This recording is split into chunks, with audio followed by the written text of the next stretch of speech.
Decades ago, no one would ever imagine keeping a stick in their pocket that could hold hundreds of gigabytes. We've come a long way since then, and got used to USBs transferring our files from device to device with ease. In 2000, two major companies developed and sold the first USB flash drives 1.0, which snowballed into USB 2.0, 3.0, Type-C, and so on. Physically, they can endure rough treatment and won't get damaged easily, especially if you get proper protection. By design, USBs are almost perfect. So perfect that you always make the mistake of inserting it in the wrong way. Admit it, the two square holes are used to help the USB secure its position once it's inside the port. It's not strong enough to keep it stuck, but strong enough to do its job. You can protect your USB with proper encryption. This means that if anyone gets their hands on them, they won't be able to read them. Encrypted files end up being scrambled into gibberish of a series of letters and numbers instead of comprehensive words to anyone who tries to read it. The file is only accessible if someone gets their hands on that USB. But if you're using certain online services like messaging or emailing, then encryption is simply not enough. Sure, the person on the other end can't read the contents of the work, but the hosting website can. This is where end-to-end encryption comes in. That means any information that goes in and out is, again, scrambled into gibberish to anyone who is in the way of your traffic, including the hosting service. Cloud storage has taken the world by storm. You can now save everything that's on your desktop to the internet and access that data across multiple devices. All you need is an email and password, and boom, you're safe and have all your files in one place. Cloud storage isn't data floating up in the clouds, but, less excitingly, servers that physically store data. They're like regular computers, just minus the monitors for viewing. These servers take up a lot of money. That's why you normally have to pay for their services. The servers are placed in data centers all around the world where third-party companies manage them. It's like getting remote access to a computer. The servers include a master control server, backup server, and a linked supply of servers operating to maintain a good quality service. The more money you pay, the better the server your data will be stored in. In the realm of computers, you just can't delete something to be gone forever. Whatever file you want to remove is already present in the hard disk as electrical impulses. And, depending on your gadget, it will be disposed of in a recycle bin or the garbage. That isn't to say that it isn't still there. It simply implies that the file has been moved to a different folder from which you can easily recover it. So if you're worried about accidentally deleting a crucial document you've been working on for weeks, don't panic. It's not gone for good. But if your device breaks, then all your data is lost. If you own a device that has Windows 10, then you've probably been shutting down thinking that your computer or laptop is completely off. This is not the case. Windows 10 doesn't actually shut down, but goes into a state of hibernation. It keeps your app saved for you to recover. The proper way to shut it down is by resetting it. Windows operating system is known for being user-friendly with all the commands displayed in front of you. But for computer whiz kids, know that you can open the search bar and type CMD for the command prompt. It looks just like a bunch of random characters, but this is where you can achieve a lot with your device. If you don't like the black window, you can always change the color of your suiting. Once you launch the command prompt window, right-click on the title bar and then on Properties. Another window will open which has the option of choosing colors. You can pick the colors you want for the background and text, or fix the opacity for the CMD window. This is easy mode. The real work is typing commands in the window. If you want to look for all your drivers on your Windows 10 device, then type in this command in the window. Don't forget to add spaces. The list of servers will magically pop up on your screen. This is a good way to get to the bottom of your issue, instead of searching for them manually. You can also hide specific folders on your computer through the command prompt by typing this command and pressing Enter. Of course, you'll have to type in the folder you want to hide, and poof, it's gone.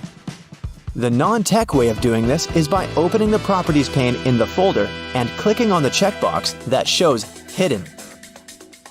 While this is indeed the easy way of hiding your folders, it's not the most effective. You can simply write "Show hidden files and folders," and every checkbox you check will be visible again. The command prompt isn't all about business. You can try playing a game there to pass the time. Don't expect a AAA kind with realistic graphics and epic gameplay. Type this command and you'll be transported into the game via text. This game will allow you to create characters and engage in this imaginary world. Google Chrome is one of the most popular browsers on the net, but you can also play a text-based game there, just like in the command prompt. First press Ctrl plus Shift plus J to open the console. Then type Text Adventure into the search box. Don't freak out, you just opened the sort of a back end of the page. Next, click on the box that says Console. You'll be greeted with a text that will ask you if you want to play a game. Type Yes, and you'll instantly begin. They'll give you some basic commands which are easy to follow and an opening premise of the journey. If you're looking for something a little more contemporary, then get ready to play some solitaire. No worries, you don't have to type some command to play it. All you need to do is type Solitaire in the search bar, and you're there. You can play the exciting game of solitaire in your web browser. And when you get bored, you can play the classic game Pac-Man. If you're from the generation of the classic bulky phones, then this next game will bring back all those memories of your childhood. Open Google and type Snake, and there you go. When the internet is down, you can play the dinosaur game in your browser window while you're impatiently waiting for the Wi-Fi to come back. This game is very simple. After pressing enter, you just have to hit the spacebar to jump over obstacles. And at a certain point, you'll have the option to duck down, which will make it even more challenging. Even without Wi-Fi, you can still have a good time. You can pause the game whenever you want by pressing the Alt key or F11. You can just click on your screen to continue the game at any time. Windows 11 has some cool hidden features that are very useful, like adjusting the volume for each individual app. You can go to Settings and click on System. Hit the Sound section. This will bring you to all the sound levels and the master switch. Copy-pasting is so essential to our everyday workflow that Windows 11 decided to take it to a whole other level with Clipboard History. This option allows you to save your copied texts in one designated area, which you can access anytime. And the good news is that this option is also available on Windows 10. Just click on the Windows key plus V, and you're good to go. If you have too many windows opened on Windows 11, you can grab the window that you want to keep and shake it. It will minimize all the remaining windows in the background so that you can have a pleasant, productive workflow. Oh wait, it's happening now! You know, there are all sorts of amazing things you can do with products already lying around the house that were meant for other things. We'll explore some of those, plus everyday items that have other purposes you may not be aware of. I'm also in a silly mood, so hey, let's have some fun. Many pairs of kitchen scissors today have a serrated opening where the handles and blades meet. You can use this as an herb stripper to destem difficult herbs like thyme, rosemary, and chives. Saves you a lot of time trying to pick the leaves off by hand. And if you're short of a vase, you could present roses to your significant other this way. Just be careful when you're pointing the sharp end. The metal tab on soda cans can be flipped around. You can slip a straw in place so you don't have to hold it up to your mouth. This stay-on tab replaced the pull-ring tab created in the early 60s. You remember those, don't you? Those could be quite sharp and easily discarded where they could be a menace for others. Now, you can pop your straw straight into one. Also means you can produce some bubbles and make a mess. Sometimes when you purchase an article of clothing, you receive a plastic baggie with an extra button and a swash of fabric. While the fabric is clearly used to patch holes, it can also be used to test the effects of various cleaners on certain surfaces. It's handy too to test wash cycles before using them to wash the whole garment. And if you want to clean your nose with it, that suggestion never came from me. You can use a screwdriver for leverage if you're having trouble lifting or moving something. Some also have a hexagonal shape handle that fits inside a wrench or spanner. You can use it to improve torque and, again, for leverage. A little easier on your hands. Some of us aren't that strong, or maybe that's just me. Rubber bands are great for many things, but if you have a bottle that's hard to open, you can wrap the band around it for a better grip. Escalators have those fluffy black brushes for a similar reason that some have yellow lines on their steps, to try and deter people from getting too close to dangerous places. People don't always take notice, and sometimes clothing can drape close to a point where the step meets the edge or skirt. The brush is a little barrier to help prevent this from happening. They can also catch bits of fluff and prevent other small things from falling down into the gaps. Your average pair of jeans has several features that are both functional and somewhat sentimental. The metal rivets around the pockets help secure the stress points. This ensures they last a bit longer than average, though not all jeans have them. Many still have a tiny pocket directly above the main pocket. This was originally meant to hold a pocket watch. Even though pocket watches are mostly a thing of the past, many people still use this space to store coins, rings, or even a portable USB. Now, this may seem a little obvious, but if you've ever wondered what all the notches are in a car tire, it's for traction on the road.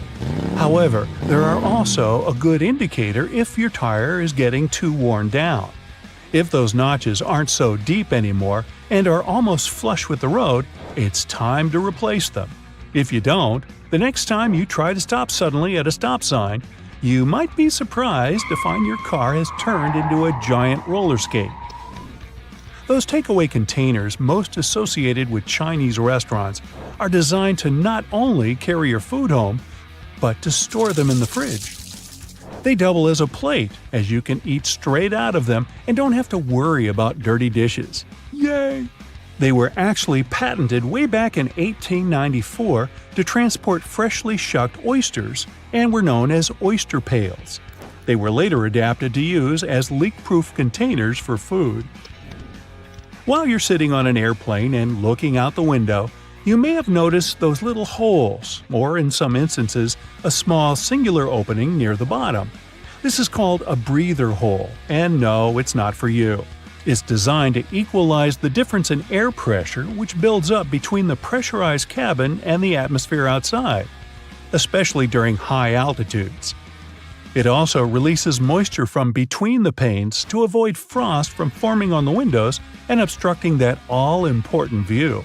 Sorry, but it looks like you won't be drawing a smiley face on it anytime soon. This was first introduced way back in 1956 by a company in Japan. Pretty cool, huh? They got their inspiration from snap-off rows on chocolate bars. Just don't get the two mixed up. One doesn't taste good. When it comes to measuring tape, almost every reel has an empty slot in the metallic end. This is called a nail grab, so you can attach it to a nail or screw. A handy trick to do measurements without requiring someone else to hold it in place. Ooh, very nifty. Bobby pins have grooves on one side to hold your hair in place better. Crazy notion, huh? The straight side goes face up, while the grooves go down against your head. They're called bobby pins because of the bobbed hairstyle, which was popular in the 1920s, though the pins were invented in the 19th century. The look is gone, but the pins remain. Please take them out before you wash your hair, as they don't look great stuck to your fingers. If you've been in a car or a bus and noticed the textured black dots baked into the black edges, you've probably worked out that it's not there for its pretty looks. It's called frit, a ceramic paint. Its main purpose is to protect the window from ultraviolet rays. It also creates a rough surface for the adhesive to cling to. Now, if you see a pink lump of adhesive in the corner, please do not touch it. It's actually someone's old bubble gum. If you take a look at the bottom of the lock, chances are you'll see one or two little holes. This is to let water out from the inside that may have been trapped due to rain. This mini draining capability prevents the inner working from rusting over or freezing in place if the weather's very cold. If, in another situation, the lock becomes stuck, you can ease an oil-based product inside to lubricate the lock and get it working again. If you've lost the key and want to ease your frustrations, you can yell into the holes. It won't do anything to unlock it, but it may help you feel a little better. Some dress shirts have a fabric loop on the back. You guessed it, it's used for hanging the shirt up. The loops were reportedly first used in the Navy, as it was easy to simply hang them on the wall. During the 1960s in colleges, the fashion of the day was to wear the shirt buttoned all the way to the top, which made them difficult to hang. So designers began putting the loop on the back. If the student removed the loop, it signified that they were going steady in a relationship. Unless your friend ripped one off for a prank, now everyone's asking whom you're with. There's a little more to this story, but we haven't got time to hang around. And yes, that's a bad pun. On purpose. It's what I do. Ever wondered why coins have those little ridges along the edge? It's a leftover from earlier times when they were worth more. Counterfeiters could easily file the edges off to sell as gold or silver coins to make some profit. The ridges were created so it was much easier to tell which of the coins had been altered. It's not needed today, but the coins still have that altered style. If you ever get really bored, you could try counting how many ridges there are. Actually, that is a very boring idea. Forget that and watch another Brightside video instead. Can you believe it? There are two different ways to drink juice from a juice box. The first way is the default one, and the second is to flip the straw over so that its shorter side sits at the bottom of the box. Using the first method, you may have difficulty getting the last sips of liquid because the straw can't reach all the corners properly. Some straws have their bottom corner sharper than the top. It's deliberately designed that way to pierce through the seal. That's why some people believe the right way to drink juice is the conventional one. Now let's continue with straws. Do you know there's a correct way to use a straw while drinking from a can of soda? So, you're about to have some Coke. You pop the tab open, then you put a straw in the can. Now you need to make a constant effort to keep the straw steady. See this hole in the top? Yeah! Turn the pop tab around and put your straw through the hole. It'll serve as a straw holder. No need to be annoyed by the tipping straw. So, what's the best way to eat a cupcake? Turn it into a sandwich. Step 1. Peel off the paper wrapped around the cupcake. Step 2. Carefully divide the cake into 2 parts. Step 3. Put the bottom side of the cupcake on top of the frosting. This is how you eat a cupcake like a pro. Okay, another quick word about cakes. People generally use kitchen knives to cut cakes into 2 parts. But you can use dental floss. Take a piece of floss and wrap it around the cake horizontally. Hold the ends tight with both hands and pull them in opposite directions. There you go! Now you have an evenly cut cake. Smooth, huh? You can use floss to cut through a cake vertically too. This way you'll reduce the chance of messing up the frosting. Do you use your fingers to dip your Oreos in milk? Try using a fork. Stick it between the wafers vertically and dip the cookie in milk. Well, you try it. I'm sticking with my fingers. Been doing it all my life. Hey, call me a rebel. You put your food in the microwave. The plate is hot and the upper part of the dish is steaming. You start eating. Oh no, not again. Your meal hasn't heated evenly. If you want your dish to be equally warm, arrange it in a donut shape and leave an empty spot in the center. The middle part of your dish takes longer to heat up. By the time the center warms up, the edges might be overheated. Sometimes you need to microwave 2 bowls of food at the same time. In this case, you can try placing the second bowl on top of a cup. This will give you a free space for the second bowl. Creative solutions for small microwaves. Now, better to secure the cup first though. Cleaning the splashed food will take more time than using this method. To save space, you should roll your clothes instead of folding them when packing. They don't get creased when you roll them. Plus, they take less space this way. Okay, we might as well continue with another packing trick. After rolling your clothes, pack them in your suitcase vertically, not horizontally.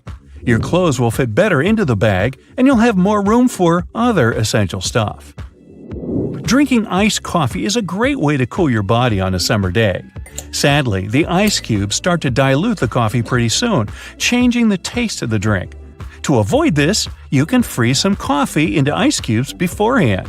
This way, your iced coffee won't get watered down. It turns out that taking a shower too often isn't good for your hair. Experts say you should wash your hair 2 to 3 times a week because overwashing can result in extra oil in your hair. Do you know there's a correct way to fit salami on a toast properly? Yeah, there's a geometry problem. Toast bread is square, but salami is mostly round. You can, of course, do it in a traditional way, by putting 2 slices next to each other. But then the edges of your sandwich won't have any filling. All you need to do is to cut the slices in half. Next, you line the straight pieces with the sides of the toast. You get 4 slices covering the entire piece of bread. Most people peel bananas starting from the top, but this way you squeeze the fruit. The best way to peel a banana is to start from the bottom. Hey, take a closer look at monkeys. Apparently, they figured this out a long time ago. Do you want to have more space in the closet where you store your cleaning supplies? Then this one is for you. You can hang spray bottles on a clothing rod. It's convenient. You can find those rods online or in stores. This way, you'll keep your cleaning sprays organized. Also, this method leaves more cupboard space for other cleaning supplies. There's a right way to hold a burger. Grab it with both hands. Now, place your little fingers at the bottom next to your thumb for extra support. You want to cross out miswritten words? You can draw a line on top of them, but in most cases, you can still read the words. Instead of scribbling some lines, just write a bunch of random letters on the top of the word you want to cross out. Problem solved. What is the best way to cut crusty bread? By turning the loaf upside down. The underside of the bread is usually softer than the top, but try not to squeeze the bread too much. The traditional way to drain pasta is to place the colander in the sink. After that, you drain the water and put your pasta back in the pan. But this method isn't the most effective. Sometimes, pasta gets into the holes of the colander. The second option is less difficult. Place the colander into the pot, and while holding them together, drain the water. This way, you don't have to move your pasta from the pot. This trick works best if your colander fits your pot. If you don't want to buy several colanders, you can still use this method, but you should be more careful during the draining process. Now, does your freezer ever spoil food? You put ready meals and groceries in the freezer. 2 weeks later, you'll open it only to find your food freezer burnt. There are 2 reasons for this. First, you stock your freezer with too much stuff. Overloading can block the vent. Then the air inside the freezer won't circulate properly. The second reason might be the wrong temperature. The recommended freezer temperature is 0 degrees Fahrenheit or a bit lower. Now, what's the best way to hold a steering wheel? Most people clutch it at 12 o'clock, 2 o'clock, and 10 o'clock. This is not very safe, even if you have 3 arms. For those of us with just 2 arms, the proper way to grab the wheel is to put one hand at 3 o'clock and the other at 9 o'clock. It means placing your hands where the joints are, in case you need to give way to airbags. Holding the wheel differently prevents them from fully inflating. Toblerone is a fancy chocolate bar, but did you know there's a correct technique to break off pieces of this chocolate? Just push the triangle you want to separate toward the rest of the bar. Who would have thought? Pringles are another hard-to-eat but delicious thing. While trying to dig a piece out of the can, don't shove your whole hand in there. Instead, use a sheet of paper. Fold it lengthwise and slide it into the can. Then gently pull it out, together with Pringles. Now you have a tray of crispy goodness. Imagine you're an art detective, and your task is to explore the mysteries behind the world's most famous paintings. I'm talking about works from Da Vinci, Michelangelo, Picasso. So, grab your magnifying glass, as this journey is about to begin. First off on your list is Rome. After enjoying delicious pasta, you head to the Sistine Chapel, home to the world's most famous ceiling. Oh, And you know how they say Michelangelo painted the frescoes lying down? This is just a myth. Actually, the painter created a complex system of platforms that allowed him to paint standing. You're checking out the creation of Adam, that fresco in the middle. The Italian artist Michelangelo, the author of this masterpiece, was widely known for his study of human anatomy. Art experts argue that the right part of the painting is an anatomically correct depiction of an enlarged brain. To proof check this, you try overlapping a picture of the organ and the artwork. It seems to be a match. The cerebellum, the optic nerve, and the pituitary gland are all there. Even the floating green scarf thingy appears to match the vertebral artery. Some researchers think it was Michelangelo's way of depicting knowledge and wisdom, but you have to sleep on it to decide what you think. Moving on, you catch a train and arrive in Florence. Time for a quick gelato break, then straight to the Accademia Gallery. One of art's most celebrated sculptures is waiting for you inside, Michelangelo's David. David is a 17-foot tall marble wonder. It was carved for about 3 years. The mystery surrounding it is to figure out the statue's true expression. Looking at him from below, you'll think his face is serene and peaceful. But art historians argue that this work was largely misunderstood. Apparently, his body hides a very different story. Take a closer look, and you'll notice his brows are frowning, and the veins in his arms are popping out. That doesn't look too relaxed, does it? Michelangelo's idea was to depict David right before an important confrontation, so maybe he wasn't all that serene after all. Italy is so rich in art, you can't leave just yet. You're still in Florence. You pay a visit to the famous Uffizi Gallery. Many famous paintings are hosted by this museum, but you're checking out Botticelli's Primavera, or Spring. This artwork is mysterious from the get-go. Experts can't say the exact year it was commissioned. It remained untitled for years, until the painter Giorgio Vasari finally came up with a name for it. Usually, when critics and viewers admire this painting, they focus on the figures in the foreground. But in this case, the actual work lies in that Botticelli painted over 46 different plant species with almost identical precision. And, in the painting overall, these plant figures are repeated over 200 times. Unbelievable! I'd say the last visits were full of impressions, weren't they? Ready to keep going? A plane ride later, you arrive in Paris, the city of lights, berets, and the famous Mona Lisa. You go through the Muséum du Louvre and come to Leonardo da Vinci's masterpiece, La Gioconda. There are many theories regarding this work of art, and you dive into some of them. A strong case has been made that the Mona Lisa could be a self-portrait of Da Vinci himself. Historians have thoroughly compared Da Vinci's face and that of the Mona Lisa. And guess what? They appear to be strikingly similar. Oh, and then there's the smirk theory. Dentist and art expert Joseph Bartowski claims to have discovered the secret behind Mona Lisa's smirk.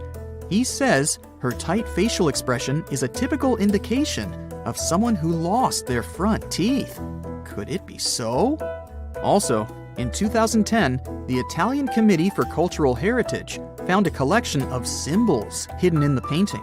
These are only visible through highly technological magnifying lenses, but they showed that Leonardo inscribed an LV inside Mona Lisa's right eye. Experts guess that this is Da Vinci's signature. But the other symbols, a CE in the left eye and a 72 in the arch of the background bridge, are still very mysterious. Phew! You covered a lot of ground on this one. Ah, of course, at the end of your visit, remember to test if her eyes really follow you around. Now you're headed to Amsterdam to check out the Rijksmuseum. You came to see a specific Rembrandt painting that hides a mysterious story. The Night Watch is one of Rembrandt's most famous paintings, but experts argue that the name of the painting and its content are mismatched. Let's take a closer look. The painting depicts a large group ready to embark on a mission. Rembrandt's technique is called chiaroscuro, highlighting the contrast between light and shade. Until 1947, art critics believed the painter was depicting a nighttime scene. But when the painting was cleared of a thick dust layer, it became clear that the scene was happening in broad daylight, with the sun streaming down from the top left. Now, it's too late to change its name to the Day Watch. While in Amsterdam, you find a museum dedicated to Van Gogh's art. Did you know that he painted over 900 paintings during an impressive period of only 10 years?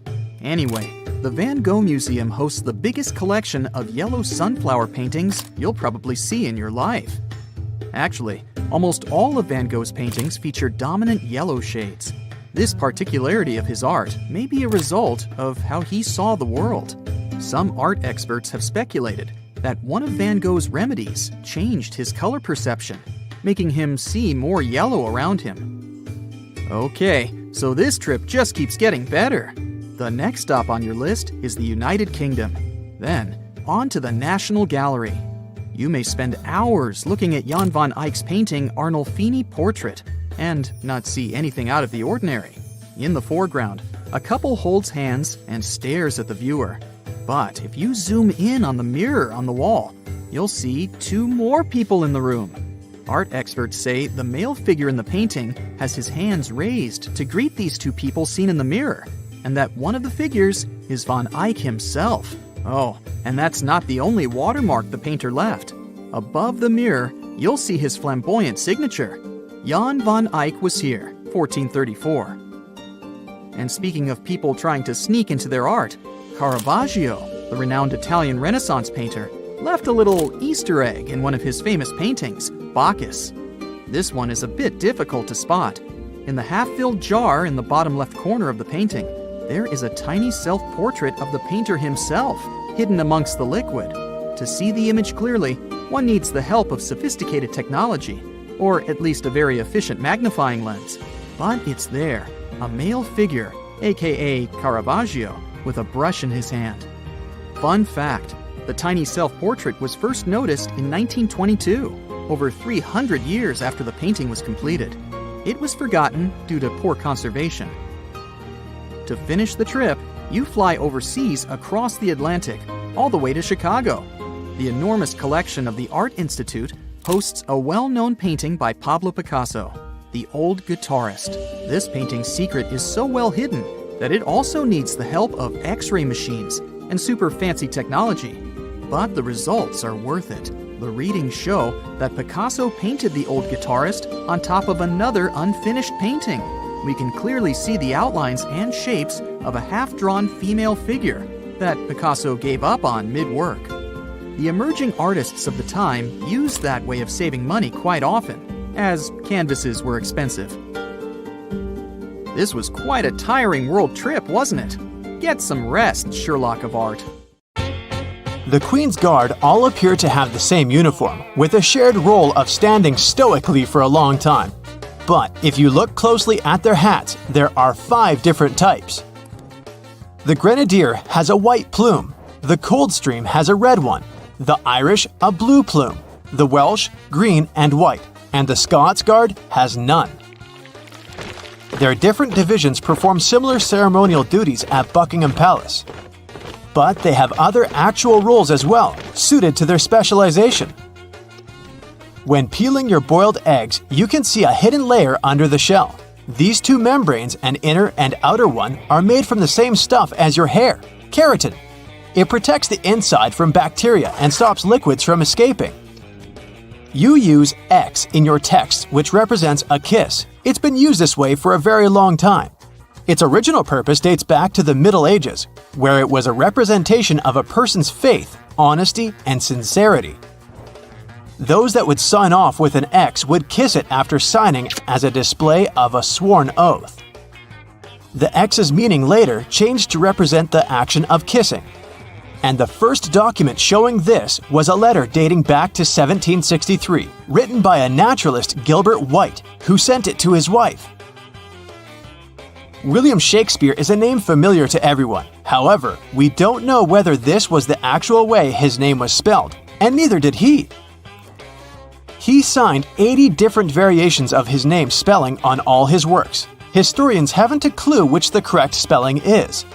The version that we know of was only used on 2 of his plays. Different forms of alarm clocks were invented as far back as 348 BCE, with many versions throughout the world, all with complicated mechanics. Unaffordable to mostly everyone, they didn't catch on. Alternate methods to wake up in the morning started to be used in the 1800s. One process involving knocker-uppers was common in some countries. A person visited your house every morning to knock on your door 4 times. Inventor Antoine Redier felt that he should be woken only when he felt it necessary. So, in 1847, he invented the first adjustable alarm clock. Tennis balls in Wimbledon must be kept at a perfect temperature to ensure they bounce at a consistent level. They're stored at 68 degrees Fahrenheit, so they're cold enough that the molecules inside the ball shrink, ensuring they bounce lower. Then, they're continuously swapped throughout a match as they expand by being hit too much, becoming too bouncy. Wimbledon goes through 50,000 tennis balls each year.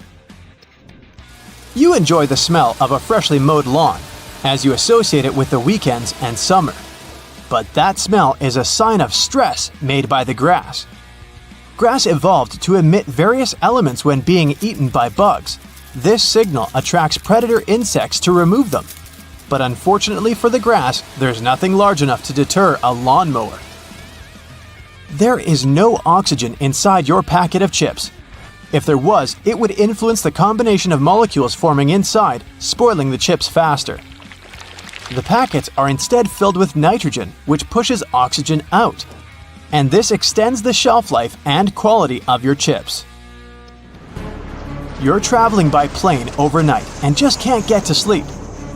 And the first night in a hotel wasn't great, regardless of how comfy the bed was. This is because of a human evolutionary trait called the first night effect. When you sleep in a different place than your home, the left side of the brain responds to more sounds while you're asleep. It continues to analyze your surroundings without you realizing, acting as though it's on a night watch and keeping you alert for any potential dangers. Most animals have this trait, although it's a lot more subtle in humans. But it's still effective enough to make sure you get your peanuts. Playing basketball with hoops, you would have instead been playing with peach baskets. When the game was invented in 1891, a peach basket was used, with the bottom of it cut off. But it only took 15 years for players to grow tired of constantly collecting the jammed balls and to remove the basket altogether. When you click your fingers, the snapping sound isn't from the physical click of finger and thumb. The noise actually comes from the finger hitting the palm. The instant film for the first Polaroid cameras didn't have their own coating after taking a photo. To develop it, you applied it yourself. Waiting for it to dry took a long time, so shaking it sped up the process. Then, from the 1970s, the film provided everything required for the photo to develop, making the popular craze of shaking Polaroids pointless. Shaking the photo can cause the ink to wave or blur before drying properly, so you shouldn't actually shake it like a Polaroid picture. And just wait patiently instead. Bug spray doesn't repel all bugs, especially the worst of them all, mosquitoes. It does cover the scent of carbon dioxide, which is what attracts mosquitoes. But the spray only protects you for a short distance. Mosquitoes can also track carbon dioxide over long distances. They will continue to stalk you until they find a gap in your invisible bug shield. A great alternative is lavender, which contains linalool. This fragrance completely overloads the mosquito's senses, making it unable to track you. The half belt on the back of some jackets appear like a fashion accessory. It was initially designed that way for larger jackets, as they could also be used as a blanket to wrap around oneself. The belt's position helps hold the material together, so it's easier to walk with whilst keeping you warm. Ketchup wasn't originally intended to be your favorite condiment. In 1834, a physician, John Cook, sold ketchup as a cure for indigestion. It was an immediate hit, and today, 10 billion ounces are purchased annually in the USA, although not as the intended medicine. Thomas Edison made over 1,000 inventions, and one in particular, the light bulb, is most famously linked to him. However, he didn't actually invent it. Warren De La Rue, a British chemist, had solved this scientific challenge 40 years earlier. There were also 20 other inventors who made alternate versions before Edison did. But earlier varieties relied on cotton thread and only lasted up to 14 hours.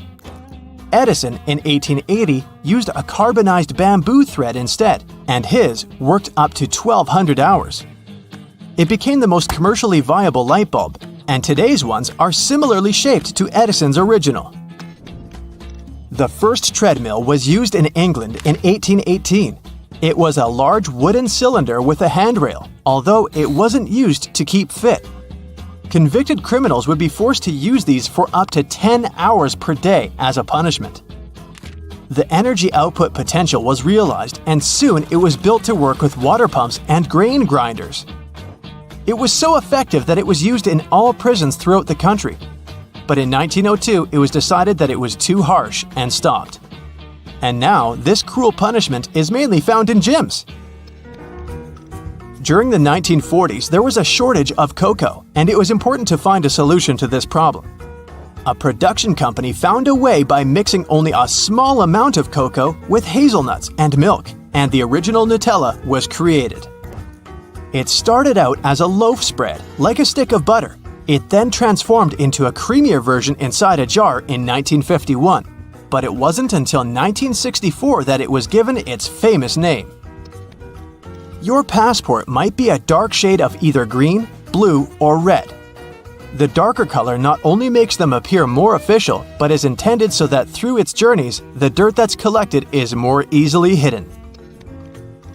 Wasabi was first used back in the 8th century. It wasn't meant as a spicy condiment as it's served with sushi today. Initially, it was used for its antimicrobial properties that help avoid the harmful reactions to fish with sushi that's a bit too old. You just spent the entire morning running errands up and down the street, and you finally stop to treat yourself to a cup of coffee. You enter the nearest coffee shop, place your order, and notice that actually you really need to use the bathroom. It's a regular-looking public one with multiple stalls. As you pick yours, the one in the middle, you get inside and your mind starts to wander. Why on earth do bathroom doors have a half-inch gap between the door and the lock? And why on earth do they have a huge gap between the door and the floor? Can we have a drum roll for this moment, please? Well, my friend, there is not only one specific reason why public bathroom doors have so many gaps in them, but rather several. Public toilets are designed to make people spend as little time there as possible. You aren't supposed to feel comfortable or at home. So the design would have to reflect this notion. Here come the gaps. In some bathrooms, gaps are so big that users may even feel self-conscious about doing their business out of preoccupation that the rest of the people standing in line will see them. Then there's the matter of pricing. Making custom doors can be a heavy burden for the people building public toilets. This would mean understanding exact measurements so that doors would always fit the mold of the stalls it's supposed to be installed into. Now, not all the gaps in public bathrooms are necessarily the same size. They may vary, even if this variation is small and often unnoticeable. So, these gaps actually help to reduce the margins of errors and to turn production more cost-effective for the people financing them. In case a door comes wider or more narrow than it should, the gap regulates the differences and allows for their installation anyway. There is also the case of air circulation. The last thing you want to do in a public bathroom is to trap odors. So you need a little space under and between the doors to allow the air to flow. Finally, the gaps are a big safety measure. It can always allow for people on the outside to see if someone inside a stall isn't feeling too okay and maybe needs some help. And what about that extra hole in the upper part of the sink? It has a name and everything, the overflow hole, and it's designed to keep the sink from flooding. So, in case someone forgets and keeps the faucet going for too long, or the sink gets clogged and water can't drain down from the main drain hole, the overflow hole comes in to save the day. Let's say it buys you a little time before you have the entire bathroom floor flooded. Have you ever noticed how satisfying closing the door of a car can be? Car manufacturers devote a great deal of time to designing these sounds. Studies have shown that they create a perceived sense of quality in the buyer. It all begins with the primary material. While older cars used to be made with heavier materials, car doors nowadays are produced with lighter tin, which can make a rather unpleasant metallic sound once you shut them closed. So, car companies employ sound engineers to ensure that there is the exact amount of foam, mats, and tin in a car's composition to make the most comforting sound possible. And what about those tiny dots on the top of your car's front window? The pattern of these little black dots minimizes distractions for your eyes. This black part, also known as frit, normally gets warmer than the clear parts, which prevents the windshield from deforming. And no, the tab under your rearview mirror is not made only for the purpose of hanging fluffy dice or aromatic-pleasing air fresheners. It's actually a switch that allows you to adjust the position of the mirror depending on the time of day.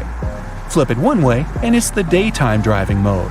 Flip the other and you're ready to drive safely during nighttime as it tones down the glare coming from headlights of the cars behind you. Next time you head out to the supermarket, make sure to keep this in mind.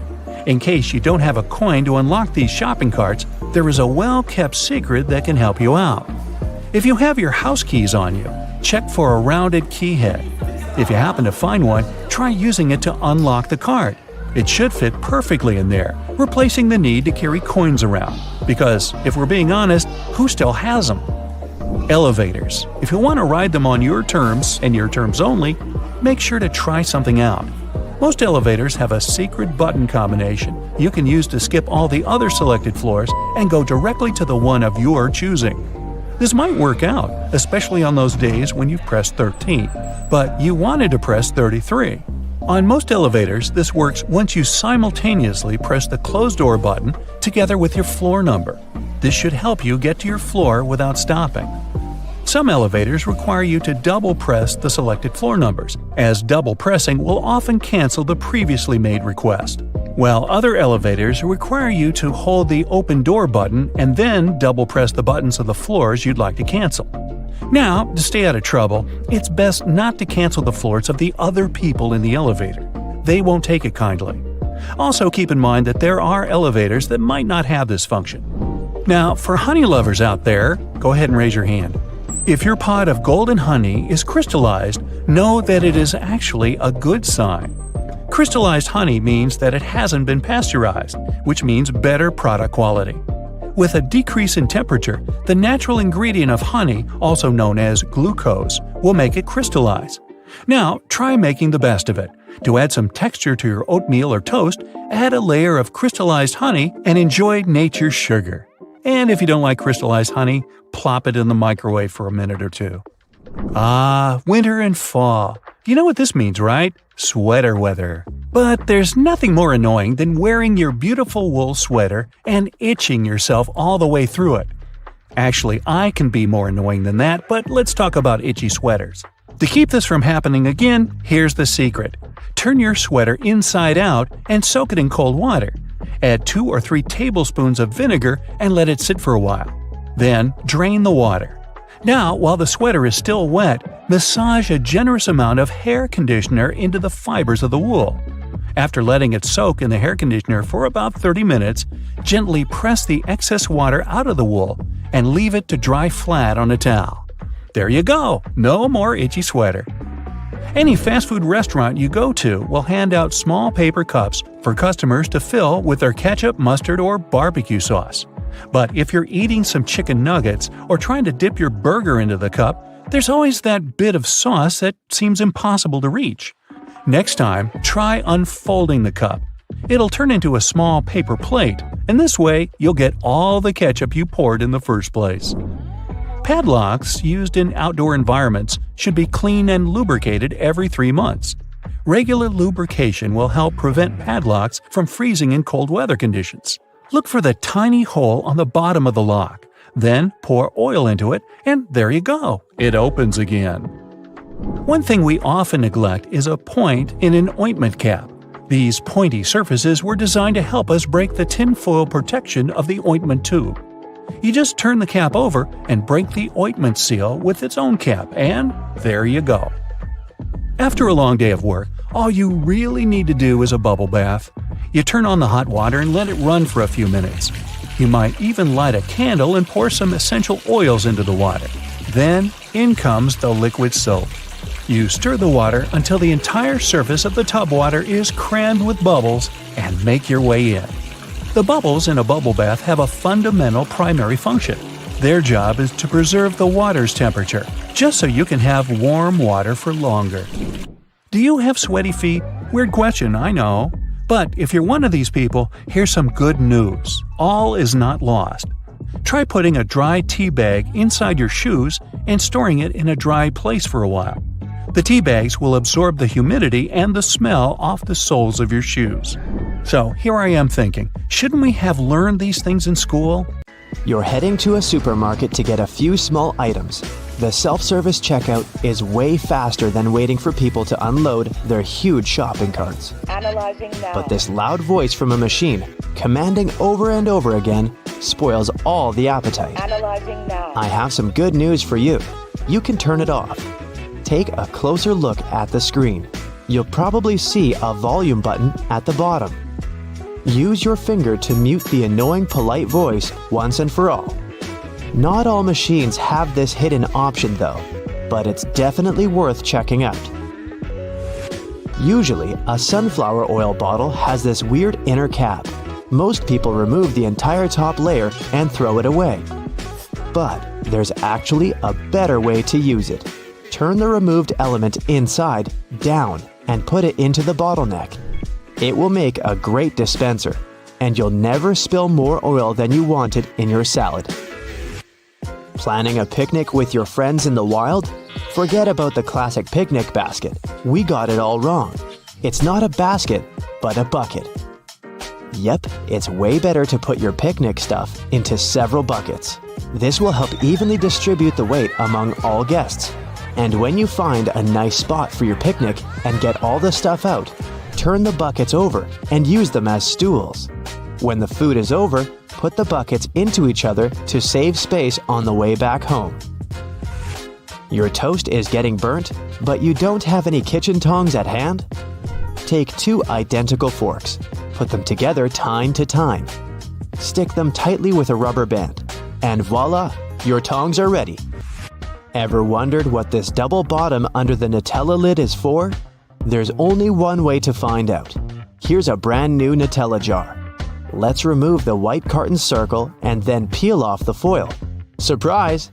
There should be a little knife to cut the gold foil cover. Now you know how to get access to your favorite guilty pleasure without scratching your hands. Don't throw away the glass jar after you're done with Nutella. It can turn into a candle holder or a lantern. Wash it, paint it to your taste, add some decorations or lettering. Glue a decorative rope around the neck of the jar. Set a candle inside the jar or put string lights inside it. No one will ever guess that it used to be a Nutella jar. It'll be our secret. Have you ever wondered why Ritz crackers have ridges? You can use them as a safe knife for cheese and similar soft products like cucumber, ham, and so on. Just roll the cracker as if it were a tiny pizza cutter and press. Now all the ingredients fit on your cracker perfectly. Enjoy your snack. Do you have one of those old baking trays that you never use but still hesitate to throw away? Good news! You can recycle it and make a gorgeous frame for a painting or a picture. There are 2 ways to do so. Degrease the surface of your tray and attach the image to the bottom. In this case, the frame will stick forward. Or you can flip the tray upside down, and the edges will hide behind. Hang this construction on a wall or put it on a shelf. And feel free to use metal paint to give your frame an appropriate color. An old cutting board can make a great frame for a mirror. Use double-sided tape to attach a matching mirror to the surface of your board. Make sure the mirror is firmly glued. And now you can hang it on a wall using the board's handle, or put it on a cabinet and lean it on a wall. Don't forget to wash and dry the cutting board before beginning this DIY. We don't want the mirror to smell fishy. Another superpower of a cutting board is keeping wires tangle-free. Wrap some string lights around an old wooden cutting board and put it in your closet. The next holiday season, you'll have it completely untangled. A hairdryer can make a great mini vacuum cleaner when you need an emergency cleaning. Cut a plastic bottle and dry it. Put a layer of fabric on the fan of your hairdryer. Then place the fan in the plastic bottle bottom portion. Fix the bottle and attach it to the hairdryer using a plaster. Turn it on and you're ready to clean the mess. You can use a retro gas stove grate to hang your indoor plants. Attach it to the wall with screws or nails. Now you're ready to hang flower pots, string lights, and any other decor items. If the color of your stove grate doesn't match the interior, you can always fix this using spray paint. Chopsticks and wooden ice cream sticks can also turn into a beautiful panel that will decorate your interior. Glue the edges together to create a grid. You can also put together your name or any other word you want out of sticks. Then wrap the grid around with string lights and enjoy your decor. Don't throw away wrinkled kitchen foil. It can help to sparkle up your day. Crumple identical foil balls and glue them over a glass, a mirror frame, or even a book, and your life will immediately become more glamorous. If you need to sharpen your dull scissors, take aluminum foil and crunch it up into a ball. Sharpen the edges of the scissors right on that ball of foil. To speed up your ironing routine, place sheets of tinfoil under your ironing board and then put the cover back on. The tinfoil will reflect the heat. The iron will get hotter and will do the job much faster. If you struggle to organize all your jewelry and lose your favorite items from time to time, use a sponge to store it. Just make a few cuts and put your shiny little friends inside these cuts. They will sit firmly in the sponge and won't fall out or mix. You can also use a sponge to create an organizer for your jewelry. Find a cute box, cut your sponge into matching pieces, and put them inside the box. Use glue or tape to attach the sponge to the box, and enjoy your new jewelry casket. You can easily make chocolate-filled strawberries at home. Take a plastic syringe, fill it with chocolate paste, remove the leaves from a strawberry, and stick the syringe into the hole from which the sprig usually sticks out. Squeeze chocolate into the berry, and it's ready. You can use the same technique when you bake eclairs, apples, or want to leave a chocolate note on a pancake to surprise your significant other in the morning. Wooden pants hangers with metal clips can be handy when it comes to hanging curtains or a backdrop for your photo shoot. If you need to hang curtains but don't have any special hooks, attach several plants hangers along the entire length of the curtains, and then hang this construction on a ledge. An old metal tea jar serves as a mini shelf for small things in your kitchen. Apply double-sided tape to the jar and stick it to the top corner of your cabinet. You'd need a drop of liquid, a state-of-the-art laser 3D printer, and a couple of hours of work to make the tiniest fidget spinner ever. Its width will be smaller than that of your hair strand. At least researchers at Oak Ridge National Laboratory managed to do just that. A double-stuffed Oreo cookie aren't double-stuffed, in fact. A math teacher weighed 10 regular Oreos, 10 double-stuffed Oreos, 10 mega-stuffed Oreos. Turns out, double-stuffed Oreos are only 1.86 stuffed Oreos. Chipotle peppers aren't some special type of pepper. They're good old jalapenos. Dried and smoked jalapeno is chipotle. In its gaseous form, oxygen is colorless and doesn't have any odor. But when it's liquid or solid, this substance looks pale blue. After being caught by a black hole, a star gets ripped apart by its enormous gravitational forces. Some parts of the star's remains hurtle into the black hole. The rest, in the form of a huge jet of plasma, is ejected with such force that it travels hundreds of light years away. Not so long ago, scientists decided the dino's family tree had to be redrawn for the first time in 130 years. Apparently, two species of dinosaurs had to be grouped together from the very beginning. Those were the lizard-hipped meat eaters like T-Rex and bird-hipped vegetarians such as the Stegosaurus. A camel can drink up to 30 gallons of water in a bit more than 10 minutes. This water is stored in the animal's bloodstream. As for its fatty hump, it provides the camel with nourishment when there's little food around. Some sea animals like salmon or turtles use our planet's magnetic field to find their way home. Your lungs not only help you breathe, but they also produce blood cells. These cells are responsible for the clotting which stops bleeding. The lungs make more than 10 million of these tiny cells per hour. Only 2 letters never appear on the periodic table. Those are J and Q. Spin a ball when you drop it and it'll fly through the air while falling. This phenomenon is known as the Magnus effect. You can see it at work in different sports, for example tennis or baseball. Anatidaephobia is the fear that at any point, somewhere in the world, a duck or a goose may be watching you. The person isn't necessarily afraid that the duck or goose will get close to them or even touch them. They just don't like the feeling of being watched. It was first described in a comic strip to show you how anyone can be afraid of anything. Anything can be a phobia. A duck just watching my every move would certainly give me the heebie-jeebies. I might just quack up. Your favorite fruit candies may be shining because they're covered with carnauba wax. Many fruits, especially apples, have a thin layer of this wax too. Not only can it make the candies and fruit appear glossy, but it also makes your car shine. Peaches and nectarines seem different, but in fact, they're pretty much the same fruit. If the fluffiness gene is dominant, we get peaches. If not, we get smooth nectarines. Crows are pretty good at recognizing people's faces and have been found to remember people for a long time. This could be a good or a bad thing depending on how nice you are to them. You don't want to come across a crow that's holding a grudge against you. You probably can't tell which crow is which very easily, so it might be better to play it safe and just give them a little wave. In the city of Yoro in Central America, they have an annual event known as the Rain of Fish. Not that the locals get a choice for it anyways.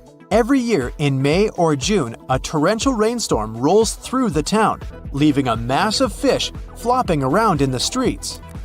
The phenomenon is believed to be caused by waterspouts or water tornadoes which drop the fish far from their home. Seafood delivery for free? Yes, please. A single strand of spaghetti onto your fork has a name. It's called a spaghetto. In the Italian language, an I at the end of a word means that it's plural, while an O is singular. This goes for all types, like gnocco instead of gnocchi, fettuccino instead of fettuccine, and raviolo for a single parcel of goodness. Water can freeze and boil at the same time. This is called the triple point. That's when a substance can be solid, liquid, and gaseous at the same time. But there's only one pressure temperature that can make it possible. We're used to ranch dressing being white, but in reality, producers usually add titanium dioxide to make it as white as your sunscreen. Oh, sunscreen producers add some titanium dioxide to their products too. Same with Caesar and blue cheese dressings. Our moon used to have an atmosphere. Several volcanic eruptions happened on Earth's natural satellite around 4 billion years ago. They released immense volumes of gas, trillions of tons. It was so much that the gas didn't have enough time to escape into space. That's how an atmosphere was formed. Cold water heats up faster than hot. The speed of this process depends on the temperature difference between the liquid and its surroundings. That's why cold water needs less time to absorb heat, but it doesn't mean it'll boil faster than hot water. Zealandia is a drowned continent in the Pacific Ocean. It's often described as a continental fragment or a microcontinent. Its area is almost 2 million square miles, about half as big as the US. It went underwater about 23 million years ago. New Zealand is Zealandia's largest part that remains above sea level. People are still evolving. Scientists have been tracking several millions of human anomalies.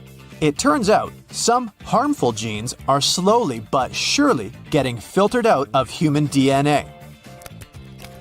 Stars look as if they're twinkling because of the turbulence in Earth's atmosphere.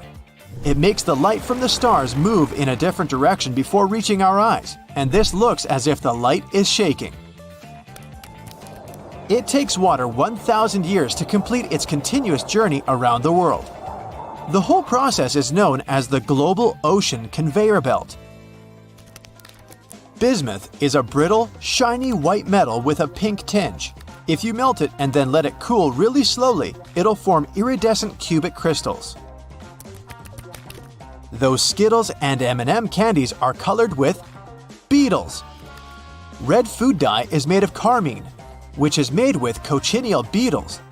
Red lipsticks are made with these beetles too.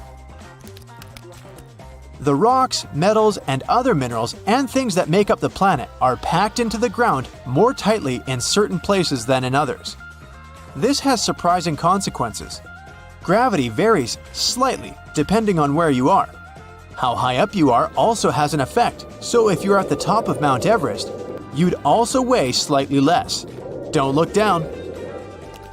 One scientist has a theory that a substance existed in ancient microbes before chlorophyll, that's the thing that makes plants green, evolved on Earth. This substance reflected sunlight as red and violet colors, which combined to make purple. If true, the young Earth may have been teeming with strange, purple-colored critters before all the green stuff appeared. Apples taste better when they're sliced because they're exposed to oxygen. It activates the enzyme called polyphenol oxidase, responsible for ripening and visible browning. The same thing happens when you hit an apple. The oxygen enters the apple through tiny cracks and it starts to ripen. Are you into white chocolate? Well, it's actually not even close to real chocolate. It's basically a mixture of sugar, milk, vanilla, and cocoa butter.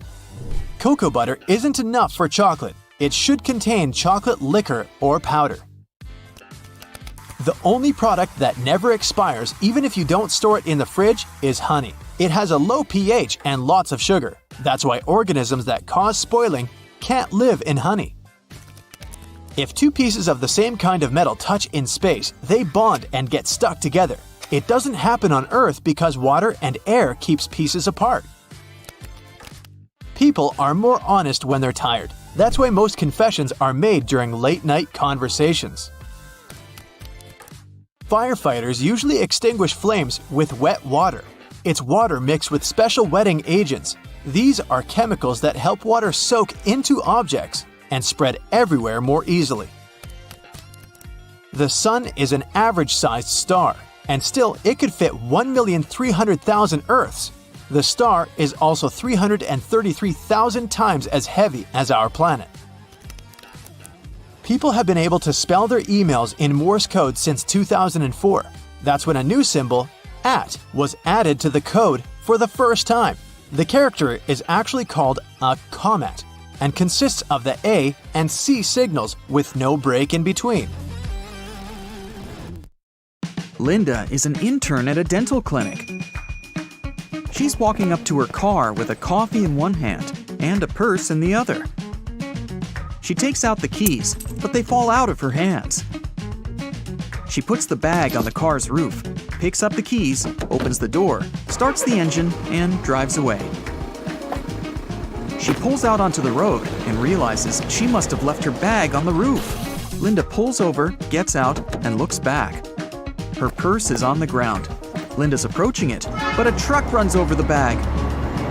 Her cosmetics, a cell phone, a book, and everything else is flattened and broken. Linda gets out a smashed curved tube of toothpaste. She squeezes the gel onto her palm. How is this possible? There should be a complete mess inside the tube, but somehow, these three colored stripes didn't mix. They're running parallel to each other with the same thickness. Linda decides to find out how it works.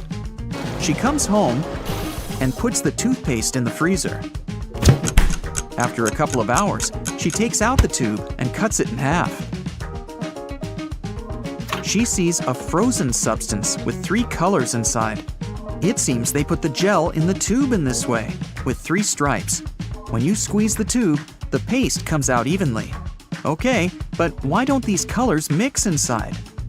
Linda finds out there's a whole science studying the deformation and flow of substances in liquid, gaseous, and soft solid states.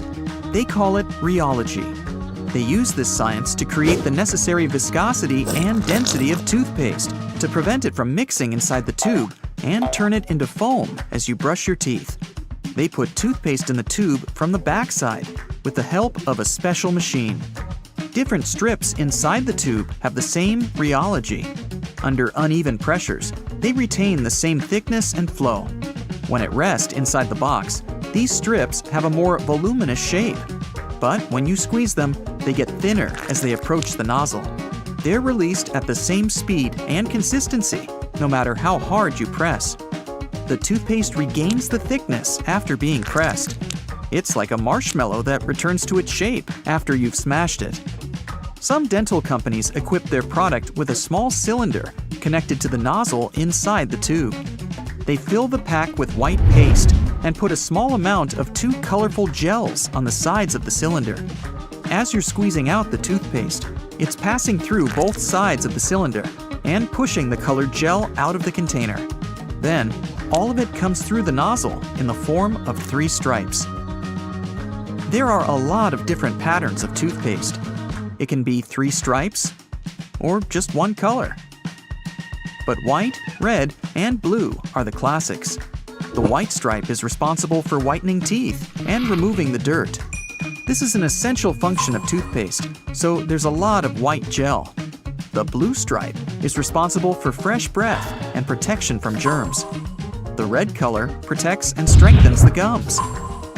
This is not a strict rule, and companies may change the functions of the stripes however they want. Linda is a little dizzy from all this knowledge, but she seems to understand everything. She squeezes the toothpaste onto the brush and thinks, why does the brush have exactly this length? And why should the toothpaste cover it completely? Brushes have various shapes, but their proportions are generally explicitly created for comfortable cleaning. And here's a little secret about the amount of toothpaste. You don't need to cover the entire brush. One little pea size is enough to clean your teeth. Companies want you to run out of toothpaste quickly to make you buy a new one sooner. Linda is brushing her teeth and thinking how lucky she is to live in the 21st century. Toothpaste, dentists, and dentures. So many different ways to treat and care for teeth. She can imagine how difficult it was for people long before they invented dental technologies in the distant past. It seems they all had severe teeth problems and were in pain. But in fact, they didn't. Even cave people had much better teeth than we have now. Archaeologists found evidence of this. Many ancient skulls have a perfect row of teeth without cavities. Linda doesn't believe it. She looks at her electronic toothbrush. Those ancient civilizations must have had some secret technologies that we don't know about. But there were no dental technologies. To understand how they managed to keep their teeth so healthy, you first need to understand what a tooth is. On the inside, it consists of dentin, a flexible but durable substance. The outer part is covered with the most solid material in the human body, enamel. It's made of calcium and covers each tooth. And it's not just a strong shield. Enamel consists of hundreds of thousands of thin fibers called prisms. One prism is brittle, but a bundle of 1,000,000 can be as hard as a diamond. The prisms are closely twisted with each other, like a rope, and form an ideal tooth structure. That's why teeth are a perfect tool for survival. Imagine a cave human eating meat and vegetables. This food is different from steak and salads at a restaurant. Back then, food was quite dense and solid. To chew it, you had to have strong jaws and teeth. Every meal was a real workout. During chewing, the fibers in meats and vegetables cleaned teeth from dirt and dental plaque. People had strong gums and didn't know about cavities. Their teeth were practically invulnerable. Many years later, we began to use this excellent tool for survival to chew soft buns, hamburgers, tender pâtés, and omelets. teeth no longer receive the load they were created for. That's why they've become weak. Humanity is faced with a diet that has never existed in the entire history of our planet. Too little time had passed from the moment when people were chewing on mammoths to the instant they started ordering tender meatballs at a restaurant.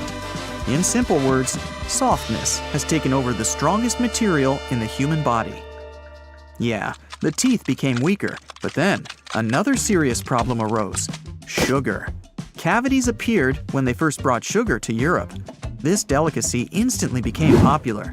They added it to food and just ate it in cubes like candies. Sugar was considered a prestigious and expensive thing. Of course, no one knew that this product would cause tooth decay. When this problem appeared, people started to create new dental technologies. There are other destroyers besides sugar. Your mouth contains a lot of bacteria. Most of them help digest food, get rid of bad microbes, and clean teeth from plaque. But there are also harmful germs that destroy teeth structure and form cavities. In the past, when food was more natural and rugged, these microbes were not dangerous for strong teeth. Today, we eat food rich in carbs, flavorings, various additives, and sugar. We help harmful bacteria multiply, making them stronger. Your lifestyle also affects dental health. In the past, people had to get food in the fields, forests, and mountains. They mostly lived an active lifestyle and burned a lot of calories. Nobody really works like that now. Training in the gym is much easier than trying to catch a mammoth. Lack of activity provides calories. Extra calories and germs create stomach problems. Gas and acids from the intestine enter the oral cavity and destroy the teeth as well. Now, just look at these guys for comparison. Cats, lions, bears, tigers, cows, and other animals with teeth still eat the same way they did millions of years ago. And that's why they hardly ever have dental problems. Many tribes of indigenous people living far from civilization also have perfect teeth. Linda realizes that all this is true. And what do we all have to do with that? Move to a distant island and eat bananas? No worries, it's not that bad after all. Just eat less sugar, clean your teeth with a brush, and use dental floss twice a day. Visit the dentist regularly, and everything will be fine. Many shirts have 2 buttons on the cuffs, but only 1 buttonhole. So what is the second button for? Turns out you can use it whenever you're wearing a watch, so the cuff is looser. Most clothing items you buy come with a small bag of fabric or a button, or both. Buttons obviously can be used as a replacement if you lose the original ones. Pieces of fabric can be used to patch up a hole, but most importantly, it's a tester. You can use it to test different washing products on it and see what happens to the fabric. Some umbrellas have a tip at the top, and it turns out it's not just a pretty design. When going inside on a rainy day, you should just close your umbrella and tap the tip against the floor to drain the water faster and more effectively. Many backpacks have this diamond with 2 parallel cutout slits on its front, and it's there for your comfort. You can attach something to it, like a water bottle or shoes. It comes especially handy if you travel somewhere or go hiking, so you don't have to hold your stuff. Okay, the next thing is gear loops. And probably from the name of it, you already have an idea what they're there for. You can strap in some useful gear you need to have with you, like trekking poles or shovels. Some gear will need to be secured to do it. Drop the handle through the loop and rotate it upward. Then, secure it with the elastic hook at the top, and you're golden. On the back of many makeup and hygiene products, you can find this symbol with a marking, like 6M, 12M, and 24M. This is the number of months this product can serve after you open it, and before you should throw it out. The 2 sides of a cotton pad are different because each of them has a particular purpose. A cotton pad has several layers to ensure that it's soft, strong, and can absorb liquids. The edge is stitched to hold it all together. The smooth side of a pad is for applying products, like tonics and lotions. and the embossed side is best for cleansing and makeup removal. Also, any pack of cotton pads has those strings on the sides. They're there so you can hang the package somewhere. Then, you can open the package at the bottom where the perforated line is and take them out. Did you know that there is an efficient way to pull a thread from yarn? When you pull from the outside, the yarn rolls away, so you need to hold it. However, if you pull it from the center, it will stay together.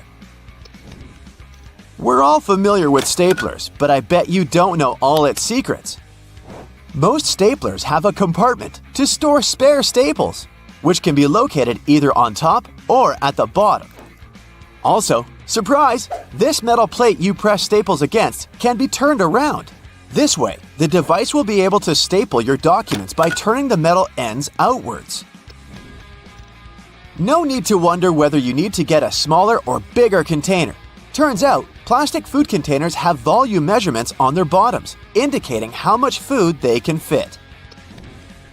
Ceiling fans come with a small switch on the inside of the blade. You might not have noticed it because it's not in plain sight, so check yours out. This switch allows you to change the direction of rotation. Now, why would you want to do that? The blades of a fan push the air in different directions, depending on the way they rotate. In the summer, you need the air to be pushed down to create the effect of a breeze. In the winter, the direction should be changed so that the air is pushed towards the ceiling. It then heats up before going down the walls. Have you noticed that the gas tank sign on cars' dashboards has a little arrow next to it? Well, this arrow has a purpose. It points at the side of the car where the gas tank is located. It's very useful for forgetful people who constantly wonder where their gas tank is, and also for those who drive rentals once in a while. The answer is right in front of your eyes. If you can't find the arrow on your panel, then the fuel hose on the icon indicates the side instead. All car tires have 12-digit numbers printed on them, and they're actually important codes for car owners if they want to get the right tire. The first letter identifies the type of tire. P stands for a tire for light passenger cars, and LT is for heavy vehicles.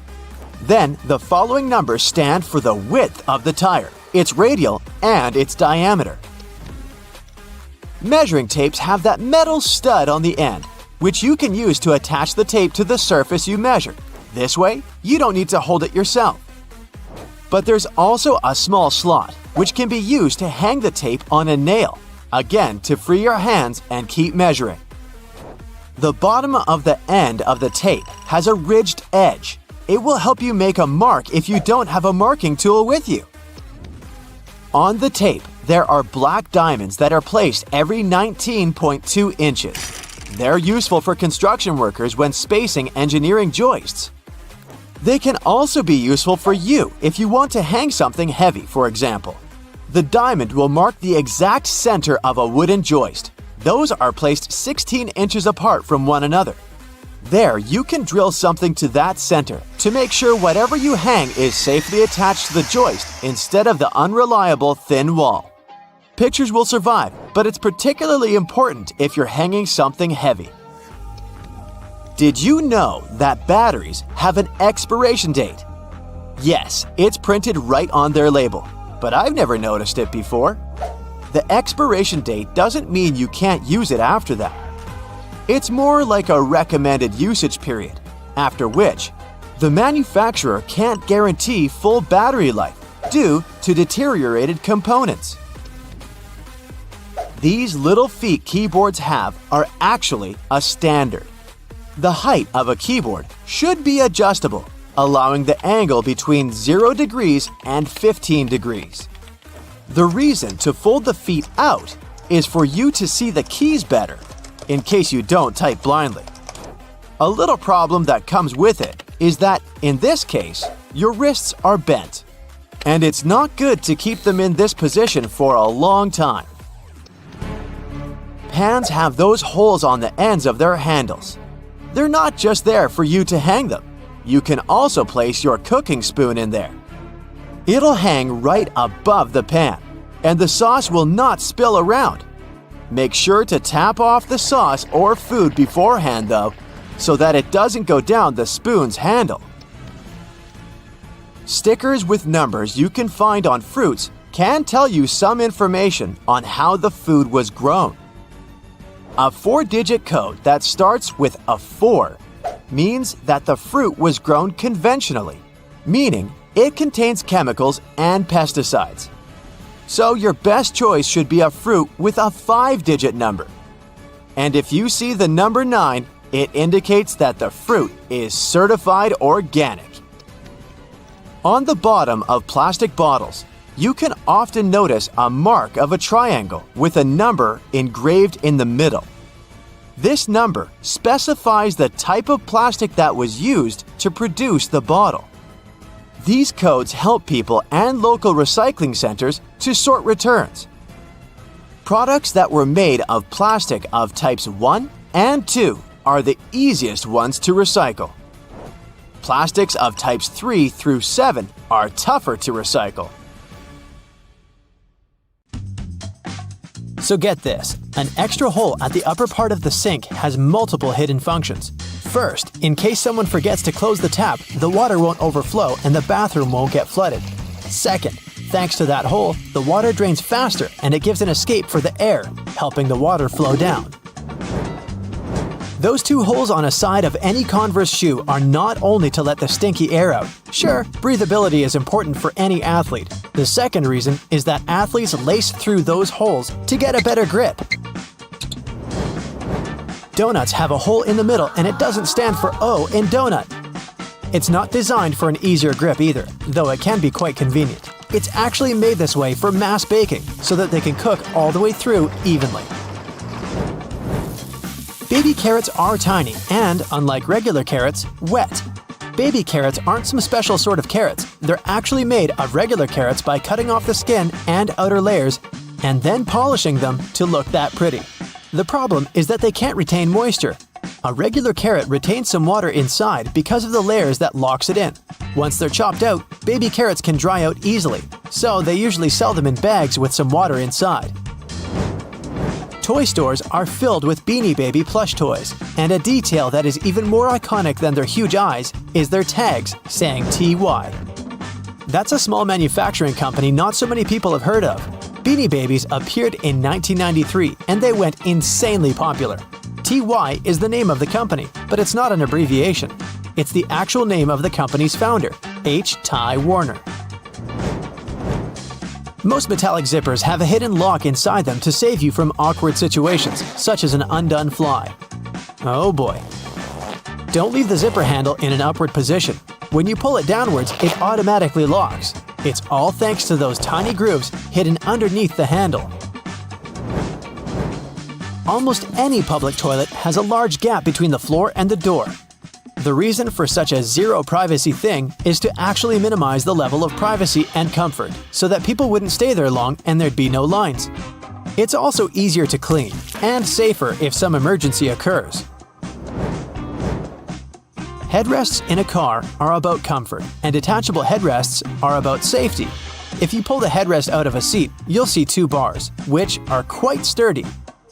If you ever get locked or trapped in a car, you can get out of there smashing the window with these bars. Many cups and mugs have little grooves on the bottom on purpose. They're designed for dishwashing machines. The grooves let the water flow and not spill over your feet when you take the cup out. Also, those grooves let the air flow, so the cup doesn't crack even if the tea is scalding. Almost all measuring tapes have a metal tip with a small slot on the end. You can use this slot to hang the tape on a nail or a screw to make measurements without anyone's help. Sometimes this tip has a row of sharp points along the edge on one side. That comes in handy when you want to leave a mark without using a pencil. Doorknobs are usually made of brass, bronze, and some other copper alloys for a reason. They have an antibacterial effect, so they stop microbes from spreading. They get rid of a range of harmful germs pretty fast, within a couple of hours. But don't forget to wash your hands anyway. Grocery carts have loops for a reason. You don't want to put your jacket in a cart next to potatoes and onions. Hang it on a loop. This little hook-like thing is there to help you better organize the space in your cart. The carts also have a super handy grid. Whenever the cart's full, you just need to lift the grid and attach the shopping basket for extra purchases, placing it in between the horizontal bar above the wheels and the hooks the grid has. A point in an ointment cap is there for a reason too. Most tubes are usually sealed with foil, and it's better to avoid opening it with fingers unless you're ready to say goodbye to your nails. A point easily opens even the most safely sealed tube. Silica gel can often be found in different things you buy like bags, shoes, and many others. Don't throw it away. It's meant to absorb excess moisture, so anytime your shoes are a bit wet, just throw in a packet with silica gel. People used to co-live with rats, and these guys like gnawing on everything they see in their way, including paper. Still, rats weren't able to chew more than the space left on the margins. That black grate on a microwave isn't just some fancy decoration. It's called a Faraday shield, and it prevents the rays from escaping the microwave. It also speeds up the heating, so you can enjoy yesterday's leftovers faster. It may also block phone signals, so if you're tired of numerous calls, just put the phone into a microwave. But don't turn it on. All Tic Tac containers are designed to dispense one Tic Tac every time you open it. The lid has the same shape as the candy. Turn the container upside down, gently shake it, and open it slowly. You'll notice only one candy stuck between those lid grooves. So if you just open the container and shake it until 5 or even more candies fall into your mouth, it means you've been eating Tic Tacs wrong all this time. Those little holes in the airplane windows are designed to control the cabin pressure. They also protect the windows from fogging up as the temperatures drop and rise. By the way, the airplane window is round for a reason. This way, pressure is evenly distributed so it doesn't get deformed. Blue bristles on a toothbrush are actually an indicator that it's just about time to change the brush. As the bristles get in contact with water, the blue, or whatever other, pigment fades away, so the more you use it, the duller the color becomes. A triple handle on a jerry can is there to make it easier for two people to carry it and distribute the fuel evenly. Gas cans often have a second hole that actually needs to be uncapped too before you pour the gas. The air passage will prevent it from pouring out, so no more fuel waste. Jeans first appeared in 1873. They were invented by Jacob Davis and Levi Strauss. Davis was a tailor who was producing covers and tents, and Strauss was a businessman who, among other things, was selling cloth. The first jeans were made by Davis from denim, the fabric he bought from Levi Strauss & Co. Together, they patented the design. Blue was a standard color for denim that was dyed using an indigo dye. The blue color is a tradition that is still often followed today to replicate the original look of a pair of jeans. Jeans also have metal rivets, and they've been there from the very beginning. Jacob Davis, the man who made the first pair of jeans, added copper rivets to spots where pants were more likely to rip, flies, and pockets to make them stronger. Today, they have more of a decorative purpose since they're distinctive and traditional for jeans. Another special thing about jeans is those tiny pockets they have that seemingly serve no purpose. Well, maybe it's true now, but years ago, when many cowboys were wearing jeans, the pocket was made specifically to keep a pocket watch there. Also, back then, a pair of jeans had just 4 pockets. That tiny pocket, the watch pocket, 2 big pockets in front, and just 1 pocket on the back. Many zippers have the letters YKK engraved on them. It's an abbreviation that stands for the name of the company that can be translated as Yoshida Manufacturing Shareholding Company. This Japanese company is the largest zipper manufacturer in the world, so they put their initials on all the zippers they produce. That's around half of the zippers in the world. And that's why you see their zippers more often than any other zippers. Those little white golf balls have dimples all over them. It turns out they aren't there just randomly. At first, golfers were playing with a smooth ball. With time, the ball would get all punched and damaged, but also it would start to travel way further. The reason here is aerodynamics. Dimples allow the air to flow more smoothly around the ball, taking it further. So the idea was adopted and the balls got their dimples all around, allowing them to travel longer distances. What's hiding inside Coca-Cola cans and regular household batteries? Why do magnets affect breakfast cereals? Do crosswalk buttons actually work, or are they just useless decorations? What does that USB symbol really mean? I'm not sure I know the answers to these and similar questions, but I'm eager to learn the truth together with you. Let's find it out. Coca-Cola cans have a secret few people know about. Here's a Coke can. Let's submerge it in a highly corrosive alkaline solution. The aluminum dissolves due to a process known as hydrolysis, and we can see a plastic liner inside the can. It's made from a polymer or epoxy resin and serves as some kind of a protective barrier between the aluminum walls of the can and the rather acidic soda. Despite a popular myth, household batteries don't actually contain liquid, and if you accidentally cut them open, no toxic liquid will spill. Most of them are dry cell batteries, which are made of electrochemical cells. Those convert chemical energy into electrical energy. Larger batteries often house numerous small cells within them too. Even Tesla vehicle batteries consist of multiple small cells. When combined, they easily provide the necessary voltage. Most toothbrushes have differently colored bristles, but they aren't just pleasing to the eye. Those bristles, often blue, have a functional purpose. They're called toothbrush indicators, and their colors fade as you use the brush. The American Dental Association recommends changing your toothbrush at least 4 times a year. And by getting paler, these bristles help you figure out when it's time to replace your toothbrush. You'll probably agree that there's no better snack than a pack of chips. Some are flat, others have ridges. Is it just aesthetics? Not really. The main purpose of those lines on some kinds of chips is to help with the distribution of spices and seasonings. In other words, all those substances that make your chips taste like cheese are mostly stored inside the lines. Plus, the lines make chips crunchier. Now, this one might be a surprise, but some breakfast cereals are magnetic. That's because they're often fortified with iron in the form of a fine powder. Due to the added iron, cereal flakes get attracted to magnets. All this may sound kinda alarming, but in reality, the iron content in the flakes is minimal and doesn't pose any threat to your health. That clear fluid in gel pens is called the ink follower or stopper fluid. The gel in such pens contains pigment particles dissolved in a polymer solution. The main task of the stopper fluid is to be a barrier to prevent the gel from evaporating or leaking out. Without this transparent fluid, your gel pen wouldn't function.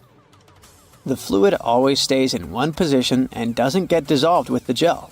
Neither does it move backwards or flow out of the pen. Many pedestrian crosswalk buttons, namely in New York, are placebo buttons. They do literally nothing when you press them. Originally, they were functional after being introduced in 1964, but today, most of them don't affect traffic lights, which are programmed based on the real needs of the traffic flow. Why do such buttons even exist then? It's a simple psychological trick, providing you with an illusion of control. You might have noticed that movie theater seats are almost always red. This choice isn't random, it has strategic importance, which is rooted in visual science. The thing is, red light has a longer wavelength. It means that it's the first color to disappear in low light. It allows the audience to concentrate better on the screen once the movie begins. Such a design choice enhances the viewing experience by minimizing distractions. Speed bumps are crucial for pedestrian safety, but at the same time, they can seriously increase car emissions due to the non-stop acceleration and deceleration they cause. To address this issue, some cities like London are testing fake speed bumps. Those are optical illusions painted on the road. They look raised from a driver's perspective, but in reality, they're flat. Authorities hope that this approach will slow down drivers without having a negative impact on the environment. Soda bottles are always filled in such a way that there's some space between the liquid and the cap. That's because soda contains carbon dioxide. It's a gas that can expand once the bottle's heated. If there's no gap in the bottle, it can break because of the pressure building inside. Also, when you open your drink, the gases go out in the form of bubbles, making the drink overflow. The gap helps with this problem too. The USB symbol, looking like a trident, has always sparked multiple speculations about its origin. One popular idea is that it represents Neptune's trident and symbolizes power and adaptability. But there's also a little bit less exciting theory. A man who claimed to have designed the symbol in the 1980s stated that it was supposed to represent connectivity. The large circle symbolizes a computer, while the attached shapes, the circle, the triangle, and square, stand for different outputs. The design of a tennis racket has a specific feature known as the throat. It's an open space below the head of the racket. This space isn't just for storing balls, it also improves the racket's aerodynamics by letting air pass through. It seriously reduces drag during swings. Speaking of tennis courts are usually built with a north-south orientation. It helps minimize the impact of the sun's position during the game, ensuring that neither player has the sun directly in their eyes. Look closely at a tram's overhead lines, and you'll see that its contact wires zigzag back and forth instead of going in a straight line. That's because all trams have pantographs attached to their roofs. The upper part of the pantograph is gradually worn down by the overhead wire and eventually needs to be replaced. To wear it down evenly, the wire is not installed strictly along the tram's path, but in zigzag patterns. As the tram moves, the pantograph slides along the wire, and it wears down evenly. Those cone-shaped water cooler cups? Their shape is intentionally designed to prevent users from setting the cups down. This allows employees to minimize the risk of spilling water on their desks around various electronic devices. Plus, less material is used to produce cone-shaped cups, which makes the process less wasteful and more cost-effective. It also kinda supports sustainability by encouraging people to drink their water quickly and dispose of their cups immediately after. Most suitcases have 2 zipper pulls, and it serves several purposes. First of all, if one zipper fails, the other can keep the suitcase closed. Even better, having 2 zippers allows you to have easier access to small sections of your suitcase without having to open it entirely. And finally, when you have 2 zippers, you can connect them with a padlock for increased security.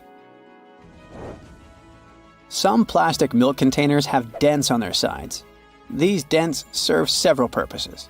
When milk spoils, it usually causes swelling and high-pressure buildup inside the container. That's when the dent pops out and doesn't let the jug blow up.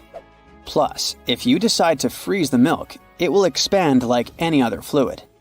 And then again, the indentation will pop out and prevent the container from breaking inside your freezer. If you ever had a problem figuring out why fake pockets exist, you need to hear this. The main reason is that if a clothing item has a specific cut or shape, pockets may spoil it. They can alter the item's shape either in the warehouse or already on the retail rack. The solution? Getting rid of the pockets in key areas. Plus, fake pockets are obviously cheaper, and they don't get stretched out. The thermos wasn't actually invented to keep your coffee warm. It was made by a Scottish scientist who wanted a safe place to keep his chemicals at a stable temperature. So, he took 2 bottles, put the smaller one inside the bigger bottle, and vacuumed out the air between them. Crackers have holes in them to stop them cracking and breaking during baking. If the holes weren't there, steam would build up inside the cracker and make it collapse. Take a look at a soda bottle and you'll notice a disc inside the bottle cap. This helps seal in the liquid and the drink's fizz, stopping it from going flat. The long neck on your soda bottle is designed like that to encourage you to hold it there. That way, the heat from your hand will only warm that top bit of the bottle instead of heating up your whole drink. It's always hard to see your food in the microwave because of that pesky black grate on the window, but it's there to stop harmful microwaves from escaping. Called the Faraday Shield, it protects you as well as ensures that your food cooks properly. Food items like chips come with about 43% nitrogen inside their package. It might seem like they sell you half a bag of air, but it's exactly the opposite. Oxygen, the gas we breathe, would react with the chips inside the bag and make them go rancid quickly. It's called oxidizing for a reason.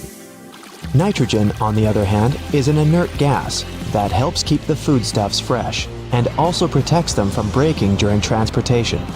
A bag of chips that has this gas cushion lets you enjoy your crunchies without them turning to potato crumbs. Donuts have holes in them so that the inside and outside cook evenly.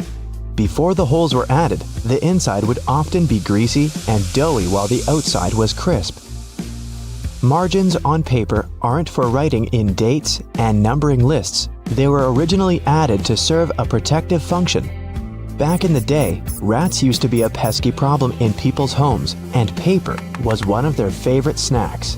Margins were added as a safeguard so that the rats would nibble on blank paper rather than taking a bite out of your important work.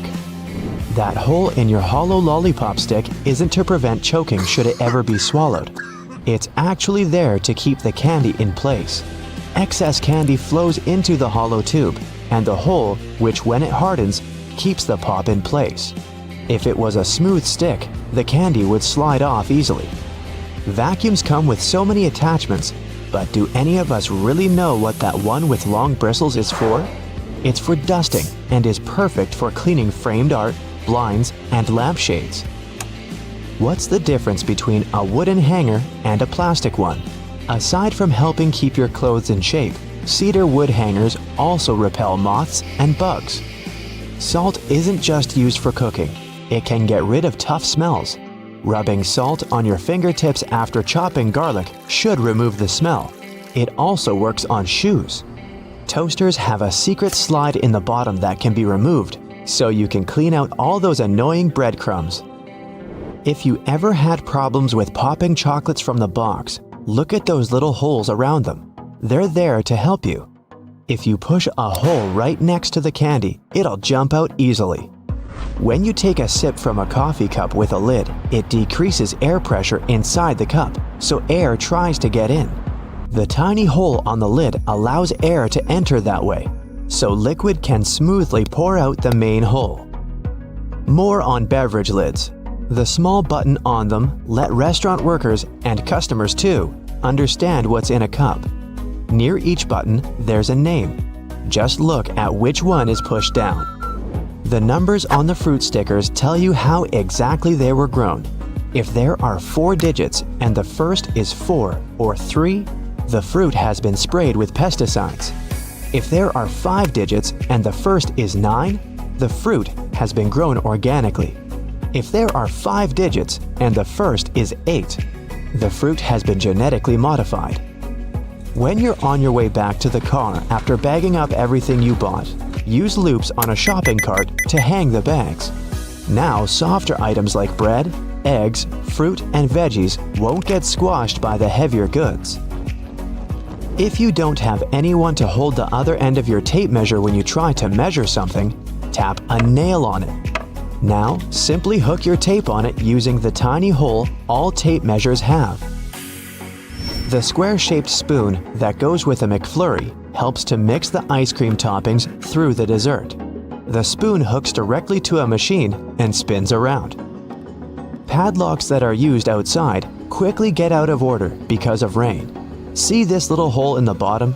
It's made for pouring engine oil inside. Do this and the key will again turn in the lock without any difficulty. You keep banging the bottom of a glass ketchup jar, but nothing's coming out. Here's a little tip. Turn your ketchup bottle at an angle and tap on the middle of the neck. In many fast food restaurants, customers fill tiny folded paper cups to get a portion of ketchup or mustard. Here's the news. The cups are supposed to unfold and turn into small paper platters to hold a great deal more sauce. That little hole on the handle of a pot or a frying pan isn't just for hanging them on the wall. During cooking, put the end of your utensil in the hole, and it'll be propped over the pot to save your kitchen from extra mess. The blue or any other dark color bristles on your toothbrush are meant to remind you when it's time to get a new one. If you see that bristles have become pale, change the toothbrush or its head. An extra hole at the upper part of the sink has multiple hidden functions. First, in case someone forgets to close the tap, the water won't overflow and the bathroom won't get flooded. Second, thanks to that hole, the water drains faster as it gives an escape for the air, helping the water flow down. Most metallic zippers have a hidden lock inside them to save you from awkward situations, such as an undone fly. Don't leave the zipper handle in an upward position. When you pull it downwards, it automatically locks. It's all thanks to those tiny grooves hidden underneath the handle. Spoiled milk emits gases, like most foods when they go off. A classic plastic milk jug has a concave shape on one side, so when the gases expand inside the jug, it expands too, and the concave shape curves out. Also, if you want to save some milk for later and freeze it, the jug will expand when the milk gets solid as well, occupying more space in a jug. Bath foam isn't only for fun or a nice smell. It also helps regulate the temperature. The bubbles keep the water hot, so you can enjoy a bath a bit longer. Anyway, it works for acrylic bathtubs only. Those made of metal lose heat really fast either way. Many cups and mugs have little grooves on the bottom on purpose. They're designed for washing machines. The grooves let the water flow and not spill over your feet when you take the cup out. Also, those grooves let the air flow so the cup doesn't crack even if the tea is scalding. A point on an ointment cap is there for a reason too. Most tubes are usually sealed with foil, and it's better to avoid opening it with fingers unless you're ready to say goodbye to your nails. A point easily opens even the most safely sealed tube. Escalator brushes aren't for keeping your shoes clean and polished. It might be tough to apply wax right on that brush while the escalator's on the move. It's for your safety. Brushes won't let you come close to the edge, so a long coat or bootcut jeans won't end up in between the steps. All Tic Tac containers are designed to dispense one Tic Tac every time you open it. The lid has the same shape as the candy. Turn the container upside down, gently shake it, and slowly open it.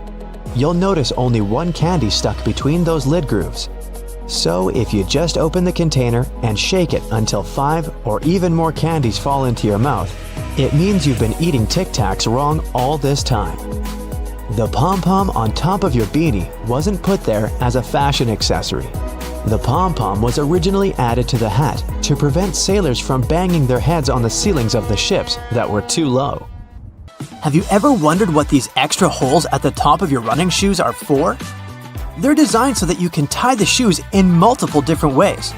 That's useful when you want to compensate for things such as a bad stride or even a damaged toe. Plus, you can change the look of your shoes the way you prefer. Many people use a dust jacket of their book as a bookmarker. No problem with that, it will save your book from bent page corners. But the primary purpose of a dust cover is to keep the book safe from distortions. For instance, if you spill juice or drop some of the food on your book while reading it. The Tic Tac dispenser has this little groove on its top, so you can dispense only one Tic Tac at a time.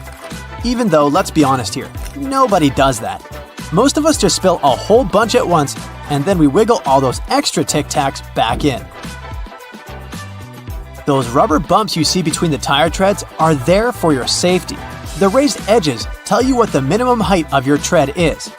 If the bump and the edges are even, it's time for you to visit the tire shop as soon as possible.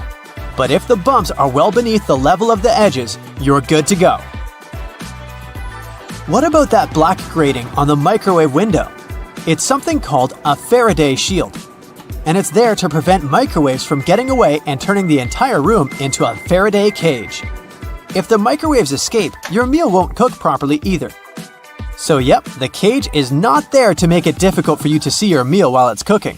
It's keeping the electromagnetic energy inside. How about a wrench-compatible screwdriver? Cover your screwdriver with the end of your wrench and you can increase its torque. That's why the head of your screwdriver is designed the way it is.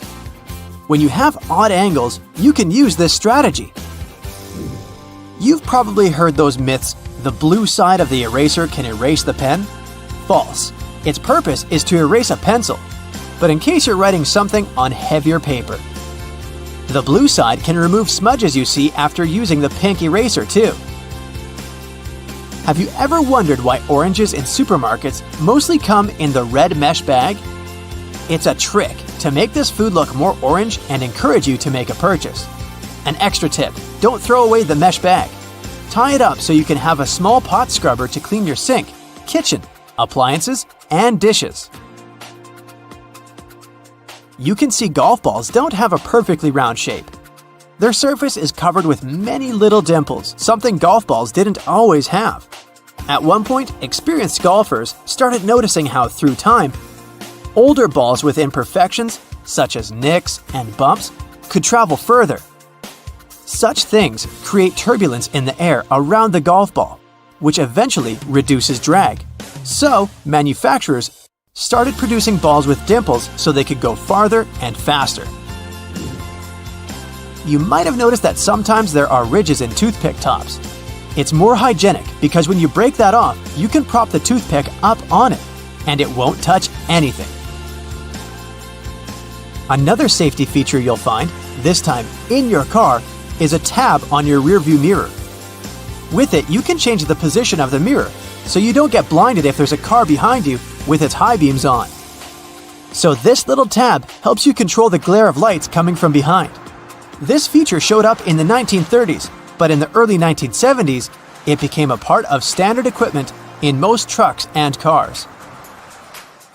Do you see that tiny hole on your iPhone right next to the rear-facing camera?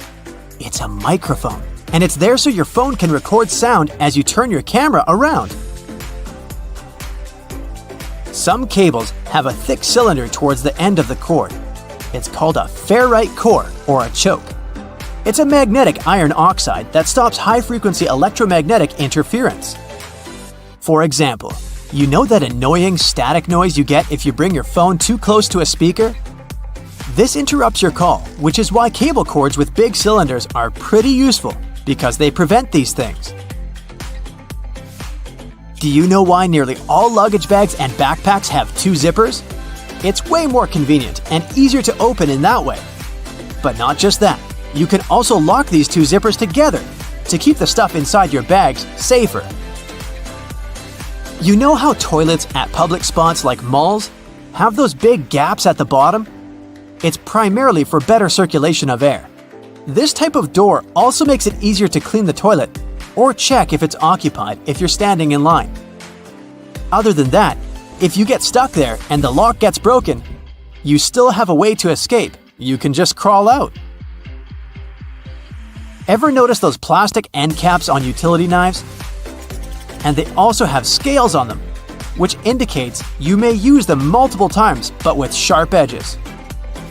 You can separate the blades through these plastic end caps. Then, you can move the slider and bring the sharp blade to the front. If you've ever taken a moment to examine a regular grocery cart, especially their fold-out section, you probably noticed those metal loops jutting out. They're designed to protect the items you carry in your cart. You can use them to hang bags with soft items. You don't want to accidentally squish with heavier products, like bread, or easily breakable things like eggs. Many coffee mugs come with curved notches on their bottom. When you're washing your mugs, put them against the rack at an angle in your dishwasher. This way, the water won't pool in there, so your favorite cup will be completely dry by the time you take it out of the dishwasher. If you're a McFlurry fan, you've probably noticed there's a square hole in the handle of the spoon. It's there so you can attach it to the special machine that mixes the ice cream and your favorite toppings together. The machine has a bar that slips into this square-shaped spoon and then thoroughly stirs it. And you get the spoon so they can minimize the mess during the process. Quite neat, wouldn't you say? A regular milk jug has a dent on one side. Some might see it as a random design decision, but a dent has several purposes. One of them is to get bigger if there's a gas buildup. This happens when your milk is spoiled. So you don't even have to try to check this out. Also, the dent is there so the jug doesn't burst if you accidentally drop it. The dent allows the expansion space that deals with the sudden pressure that happens when you drop the jug. Dental floss. Sure, it's important for your dental health, and it's easy to assume what you do with it. But dental floss is great in the kitchen as well, Because it's a very precise cake slicer, way better than a regular knife. Most kitchen shears have a serrated opening right there at the center where the blades and handles meet. It's something you can use to trim difficult herbs such as rosemary, thyme, or chives. Because of this opening, you don't need to pick the leaves off by hand, but destem them in one motion. The majority of gelatin containers or single-serving yogurts come with a tinfoil lid, and in most cases, you can use this covering as a disposable spoon.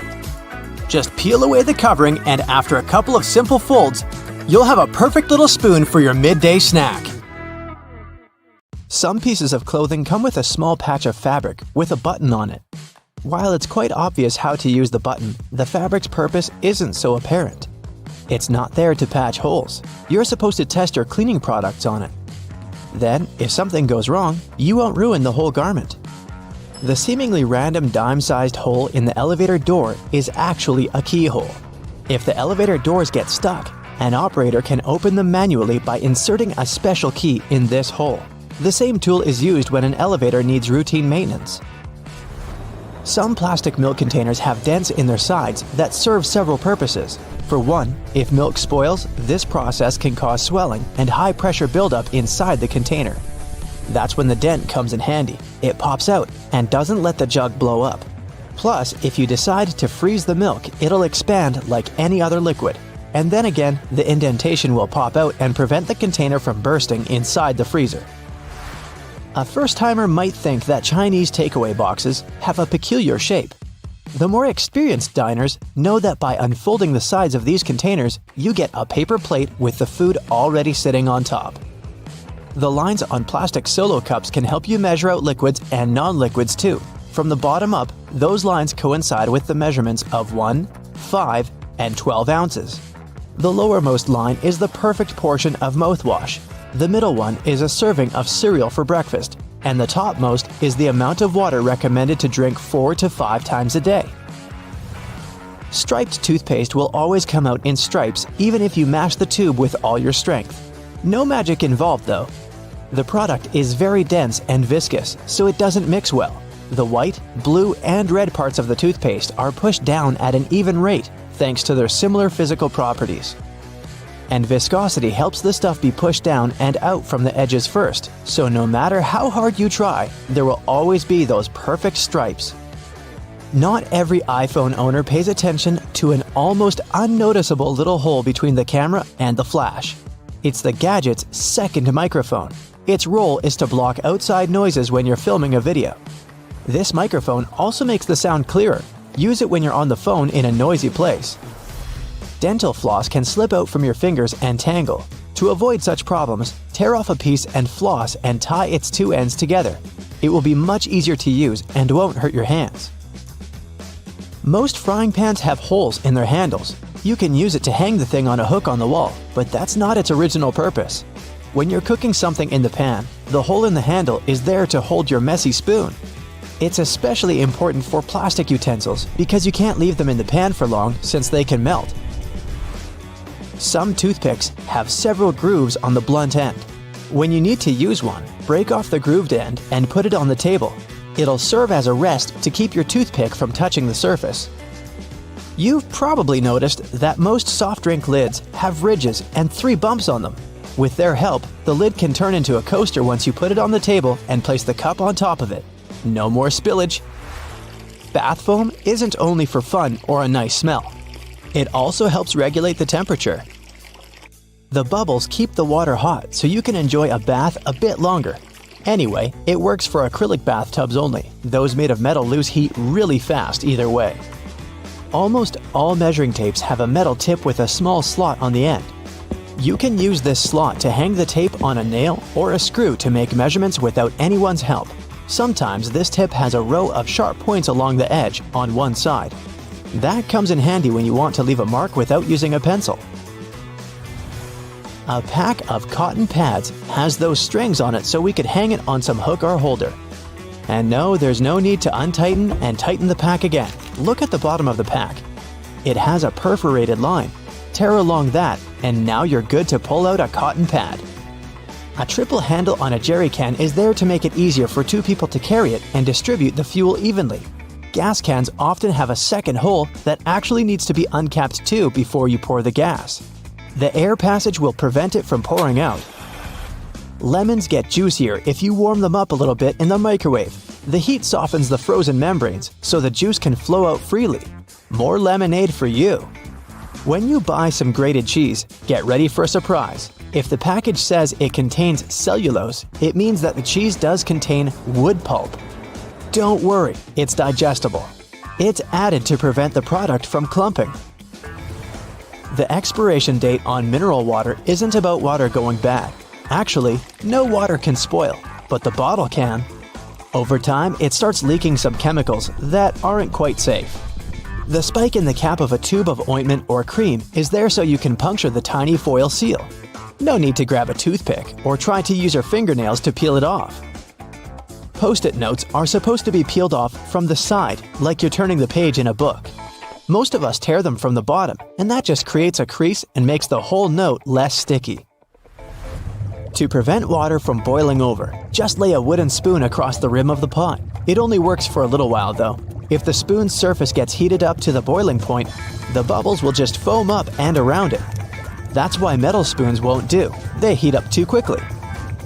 Some erasers have two colors and textures, not for pen ink versus pencil lead, but for different types of paper. You're supposed to use the blue side to remove pencil marks from heavy grades of paper. Most people use bobby pins upside down. The zigzagged part goes closer to your scalp. The texture keeps the hair and pin in place much better. And give your pins a spritz of hairspray before putting them in. They'll grip better. Ever noticed the tiny second hole in the lid of your coffee travel mug or to-go cup? It's there to control how smoothly the liquid flows out from the drink hole. Without it, the hot stuff would just glug out at you like milk from a jug.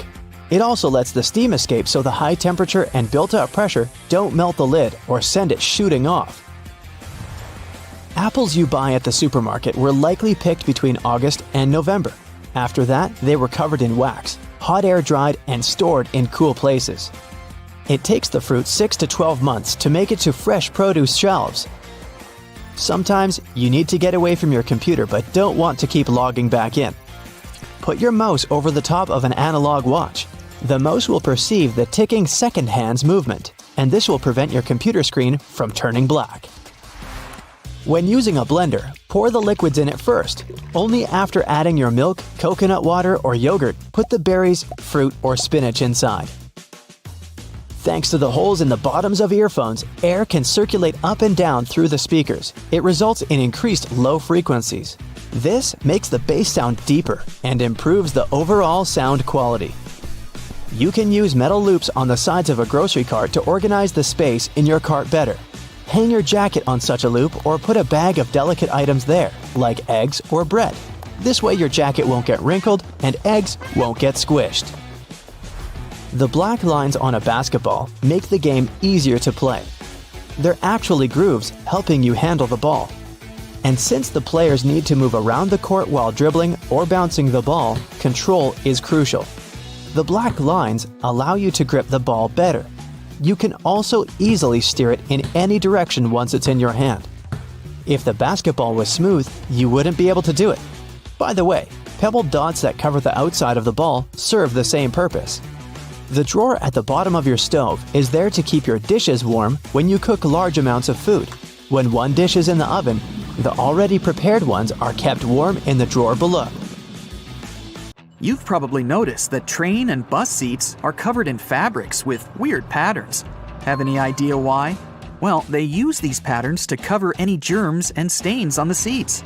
The brighter the color and the more patterned it is, the harder it will be for passengers to notice any stains and get grossed out. Also, the patterns are usually so ugly that no one even wants to look at them for long enough to spot any stains. So yeah, the pattern is there to make you look away. And if you look, to make it less noticeable. No bus will ever have plain white seats, that's a guarantee. Just a few more bus-related questions to answer. Like, why don't buses have seatbelts? Buses are overall way safer than cars because they were designed this way. The idea behind this is called compartmentalization, meaning that the seats have high backs that absorb energy. The seats are also placed close to one another, so there's less space to move in case of an impact. Also, on a bus, the passengers sit pretty high off the ground, and in case of a collision, the force is absorbed by the bus's deck and not by the people inside. On top of that, a bus is way heavier than most other vehicles, and even if there is a collision, it distributes the force way differently than a regular car. Due to its weight, a lot of force is absorbed, and bus passengers don't experience much crush force. So, small and light buses that can't distribute the force as well actually do require seatbelts. And we have to remember that buses drive slowly, which minimizes the risk of an accident overall. We all know that school buses are yellow, but why? It's for visibility reasons. Yellow is one of the most easily recognized colors, and for a human eye, yellow is even more visible than, say, red. So, school buses are yellow to make them more distinctive. Also, yellow is visible in the dark, in fog, and on a rainy day. Actually, the color of the bus isn't really a true yellow. It also has a hint of orange. This shade even has an official name: National School Bus Glossy Yellow. By the way, taxicabs are yellow for the same reason, to be more visible in any weather conditions. Also, buses have huge steering wheels, and I finally learned why. Buses are bigger than regular cars, and they're also way heavier. So it's harder to turn a bus around, and way more strength is required to do so than when you drive a car. A bigger steering wheel that has a bigger radius allows the driver to turn the vehicle more easily, and it requires less force than if the wheel were smaller. Trucks have big steering wheels for the same reason. But have you seen those stuffed toys that some trucks have attached in front of them? Turns out, it's just a way for truck drivers to customize their vehicles. It's like a mascot that speaks about the truck or the driver. It's also a way to communicate to the world that the truck driver isn't all scary and tough, but a soft and harmless person that you shouldn't be afraid of. At least, that's how some truck drivers explain it. In Asia, there's also a belief that road accidents are caused by ghosts, and hanging toys are a way to distract the ghosts from causing harm to the truck. Ever been on a road trip? If you're not the driver, all you have to do is just sit in one place and do basically nothing for hours. Doesn't sound like a hard task, but some people find it terribly exhausting. And because of this, they resent road trips. Why do they get so tired? Well, sitting in a car isn't like sitting in a chair. The brain doesn't relax. Instead, it controls everything that's going on, accounting for movements and making sure that you maintain the right posture. Your brain is constantly working, exchanging bits of information with your muscles, so your body is working. Some people get tired because of this. If you aren't doing much, it doesn't mean that your body isn't doing much. Train rides are way more tolerable because trains don't stop or change speeds as often as cars do, so the body is more relaxed, and train trips are way more tolerable for people who aren't fans of road trips. Another mystery is why it's way harder to stand still in the same spot for 30 minutes in comparison to, for example, walking for 30 minutes. Again, it sounds like you're not doing anything when you're standing, so why is it so tiring? Well, standing is a pretty hard task for your body. When standing, the muscles in your legs work very hard to support the mass of your whole body. If you're standing, there are not many muscles working, and only a few of them have to do all the work. When walking, there are more muscles working at the same time, so it's easier. Also, when standing, both of your legs are working without stopping. But when walking, each of them gets a tiny break each time you step using the other leg. Why is it that the same book can have different covers? There are several reasons for this. First, the cover may vary because of the target audience. An edition of a book that is being marketed to older people is usually different from the edition aimed at younger people, with the one for younger people usually being brighter and cuter. The cover can also depend on the country the book is being sold in, trying to attract as many buyers as possible based on the tastes of the population. Next, books vary from edition to edition. At first, a book is printed in hardcover in small quantities to see how it'll do on the market. If the book is a relative success, there is another edition printed, often in trade paperback. The design of the cover is usually updated with every edition.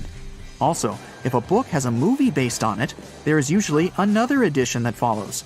This edition will take advantage of the movie and use a movie scene as the cover, making it recognizable for people who saw and liked the movie, and encouraging them to buy a copy of the book. Most books are printed on yellowish paper, and few have plain white pages. But why is that? Unless it's a mass-market paperback edition with paper that's the same quality as a newspaper, meaning bad. It's done with good quality paper. Don't let the yellow hue confuse you. It's usually called cream, and it's a preference for any book because it's less tiring on the reader's eyes. The plain white paper is bleached, and it reflects a lot of light, so it can be exhausting to read for a long time. So, that yellowish paper is the best paper, and publishers regularly use it. Another thing about books is those blank pages they often have at the very end. Their number depends on the number of pages in the book. The thing is that books are printed in signature. A signature is a group of pages that printers fold together and cut to make a book. A signature can have a different number of book pages, with the minimum being 4, and then with other numbers divisible by 4. So, a book that is 300 pages long in total will fit in perfectly, and there will be no blank pages left. But if a book needs 303 pages, it'll need an additional signature, and the extra pages will remain blank, often marked with the word "notes" or with the message, "This page is intentionally left blank," to let the reader know that there's no important information missing. Ever wondered why most doctors have sloppy handwriting? No, there's no class in medical colleges on bad handwriting. The reason why it's so common is that doctors are always in a rush, and they write as fast as possible to keep their momentum, so there's no time to care about writing nicely. Also, keep in mind that you're not the only person who they write a prescription for over the course of a day. Doctors do a lot of paperwork, working for 10 hours straight, and they're just too tired most of the time to give you a properly written note. Have you noticed that most songs, in general, last somewhere between 3 and 4 minutes? Well, originally, songs were being played on a phonograph record player from a vinyl record, which was spinning at 78 revolutions per minute. So, the size of the vinyl record basically determined the length of the song. There were 2 basic record sizes, a 10-inch one, which had room for about 3 minutes of playtime, and a 12-inch, which could fit a 4-minute song. So, at the beginning of the 20th century, if an artist wanted their song played, they couldn't make it longer than that if they wanted to be able to sell a record. Times have changed, but still, most songs are about 3 to 4 minutes long. The initial reason for sticking to this pattern was also because of radio. If a song was too long, it would either get cut in half or some parts would be left off to make it fit into the 3 to 5 minute radio standard. If an artist wanted the song on the radio, and if they wanted to earn money from it, they'd do their best to make a song that fits the standard, so that the whole piece could be played without alterations. Today, even if there are longer songs, a 3 to 4 minute song is now a tradition that artists typically stick to. Road and construction workers are usually dressed in orange because the bright orange hue is visible even in bad weather. It's the most effective color to attract attention and alert people. No wonder lots of safety jackets and traffic cones are orange as well. The stop sign has an 8-sided shape to help drivers recognize it easily, even if they see it from the back. And when the signs weren't reflective yet, the octagon shape prevented drivers from confusing the stop sign with any other at night. The rumble strips on the side of the road are placed there to alert drivers who doze off behind the wheel. When their tires move over these strips, the noise and vibration work like an alarm clock. There are magnetic locks on fuel hoses at gas stations. They come in handy if someone drives away with the gas nozzle still attached to their car. In this case, the lock detaches the hose automatically. Oh, that's embarrassing. Gasoline looks like a rainbow in a puddle because it can't mix with water. It forms a thin membrane over it. When light reflects from it, and the water at the same time, you've got a rainbow. A triple handle on a jerry can is there to make it easier for 2 people to carry it and distribute fuel evenly. Gas cans often have a second hole that actually needs to be uncapped too before you pour the gas. The air passage will prevent it from pouring out, so no more fuel waste. Most gas cans have 2 holes with caps, a bigger and a smaller one. You're supposed to uncap the smaller hole before pouring gas inside the bigger one. It'll prevent the liquid from glugging and spilling all over your clothes and the ground. Another little thingy we often neglect is a point on an ointment cap. Most tubes are usually sealed with a plastic film or foil, and opening it with your fingernails isn't the best idea. A point easily opens even the most safely sealed tube. You can use most screwdrivers together with a wrench to create more torque. Just place the wrench over the handle of the screwdriver. This way, you'll need to apply a lot less force than before. You'll also be able to get to hard-to-reach areas more easily. They install cameras in shops, banks, and hospitals to monitor everything. If something happens, you can call the police or rescuers. The camera really helps to solve a lot of problems. Why are there no cameras on planes? The crew keep order on the plane, but they won't be able to do anything if something serious happens. Besides, there's nowhere to run on the plane. During the flight, the cameras are useless, and after the flight, the words of the passengers work ideally instead of cameras. So, if cameras do no good, then why spend money on them? Water is great at cleaning stuff because it has triangular molecules. They're made of one oxygen and two hydrogen atoms, H2O. Such molecules have slightly different charges on their opposite sides, pretty much like magnets. That's why water easily sticks to other molecules, including those that make up dirt. Lots of private houses have triangular-shaped roofs because this allows rain, snow, and fallen leaves to slide off the slope. If all this stuff piled up on top of your house, one day your roof would collapse. When a storm is coming, clouds seem to turn dark, but it's just an illusion. Thin clouds on a sunny day let the light through easily. They also scatter all the colors of the light spectrum. This makes us perceive the clouds as white, but the thicker the clouds are and the more water droplets they contain, the less light they let through and the darker they look. A good doorknob is the one made of brass, bronze, or some copper alloys. These metals have an anti-germ effect. Bacteria spread way slower on them. They also get rid of germs pretty fast, within a couple of hours. Nope, it doesn't mean you don't have to wash your hands. Diamonds have such symmetrical shape to show you their brilliance. Initially, the gems aren't so beautiful. They go through several stages of cutting, and then become pieces of elegance. Most of these stones have a round shape with slightly pointed corners. Diamonds shine the brightest in this shape. Why are there two holes in the socket? The left hole is neutral, the right hole is not. And the gap underneath is ground. Electricity needs to flow through the chain. The current flows from the hot slot, passes through your phone charger, for example, and then goes through the neutral hole. Ever wondered what that small pocket on your jeans is for? People used to wear watches on chains. That small pocket was meant for it. Now, almost no one wears such a watch, but the pocket remains. You can still keep something small in there, like a ring. In London, there are some poles that look like street lamps, but there are no bulbs. Well, their official name is stink pipes, and they're a thing of the past now, but they used to come in handy back in the 19th century. These hollow poles would vent away the air and explosive gases with bad smells to prevent, shall we say, unwanted consequences. Most kitchen shears have metal plier-like teeth in the middle, between the handle grips. They can help you crack nuts, crab shells, and other tough products. You can also open jars and bottles or remove herb stems with their help. Leather often looks dull to the eye because it's covered with itsy-bitsy scratches and scrapes. They scatter the light that hits the material. When you coat your shoes in a layer of wax, you fill these tiny crevices. The surface becomes smoother and the rays of light bounce off it more evenly. That's why the leather looks shiny. Highlighters are filled with a special semi-transparent fluorescent ink that can glow in dim light. Yellow and light green hues are the most popular because they don't prevent you from seeing the text after black and white photocopying. Photocopiers perceive yellow and light green marks as very pale and don't print them. They make magnets shaped as a horseshoe because this increases the magnetic force. Colors matter too. The blue part indicates the South Pole, the red part, the North Pole. The two poles work simultaneously and increase the attraction force. The dime-sized holes in elevator doors is actually a keyhole. If the doors get stuck, an operator can open them manually thanks to this hole. They'll just insert a special key. The tiny hole in the airplane window is there to balance air pressure.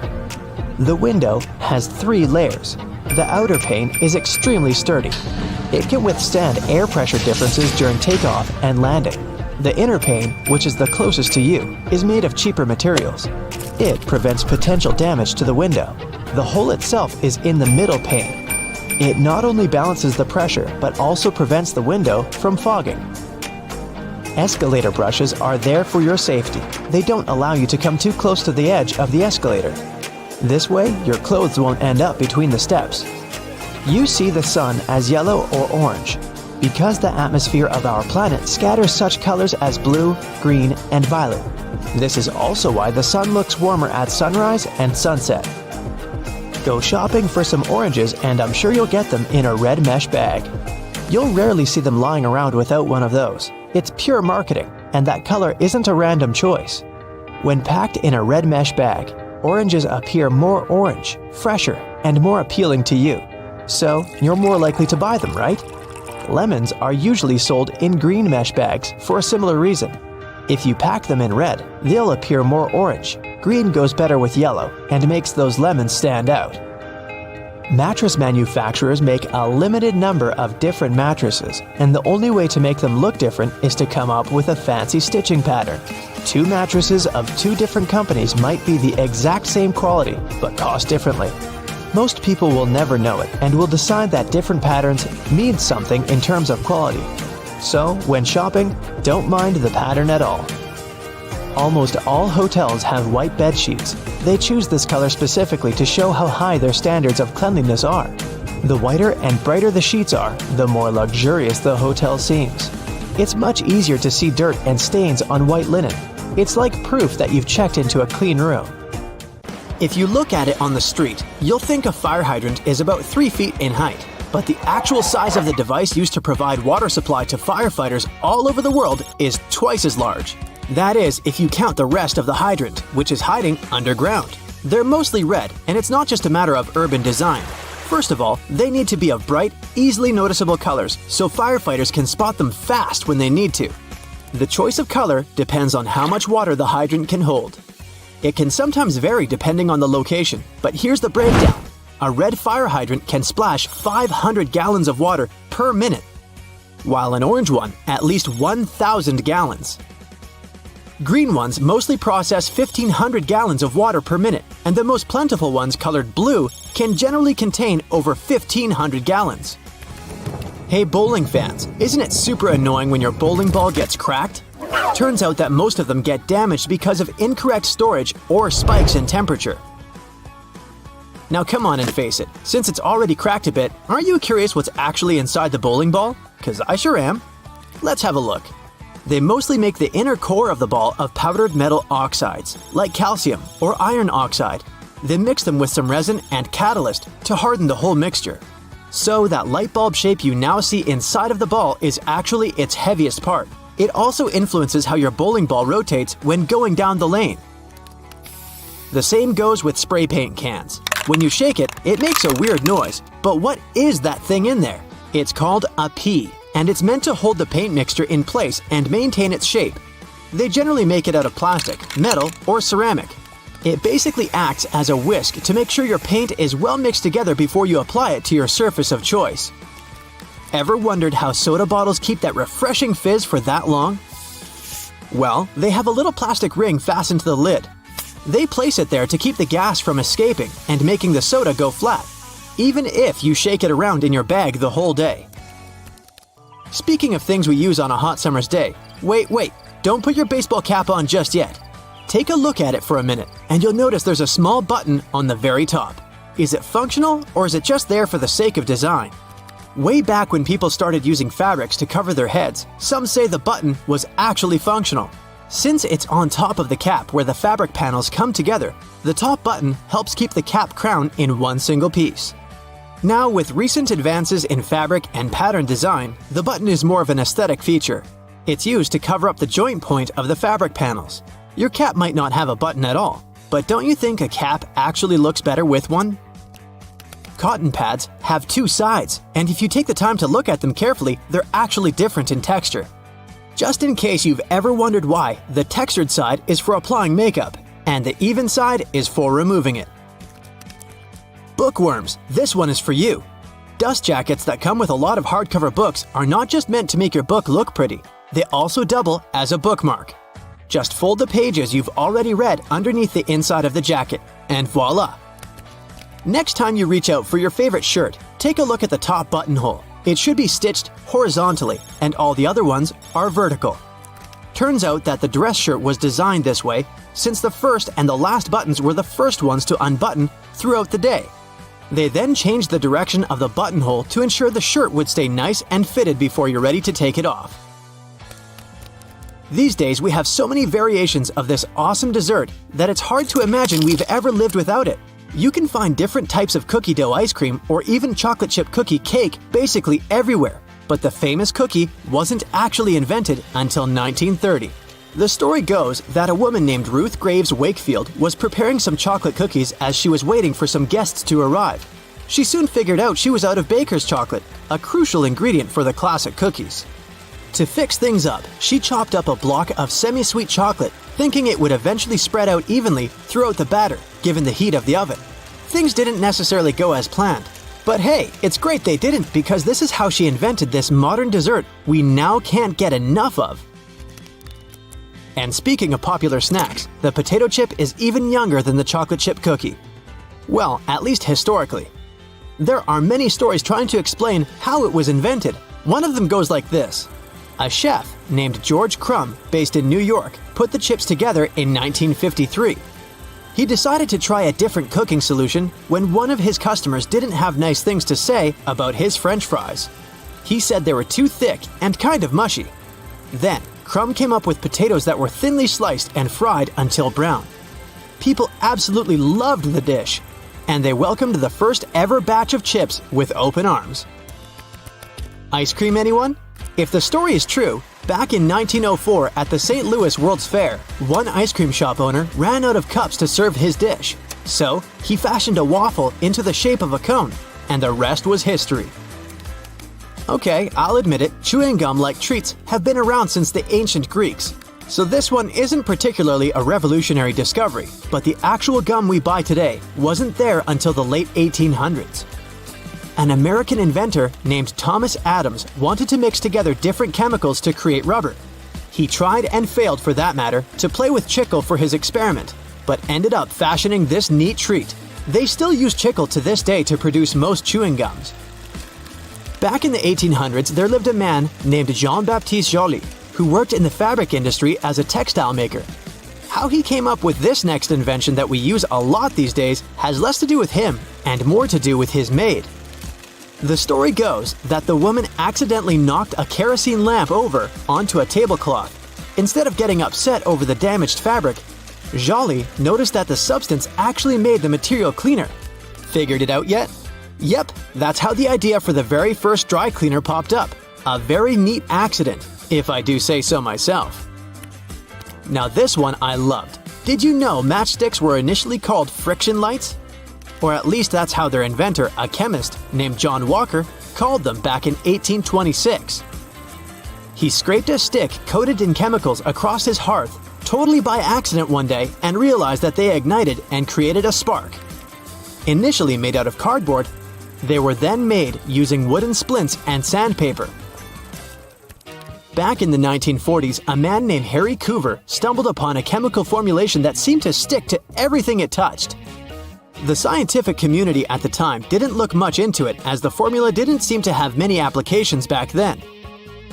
It wasn't until 1951 that he looked a bit more into the formula and decided to repurpose it, along with a fellow Eastman Kodak researcher named Fred Joyner.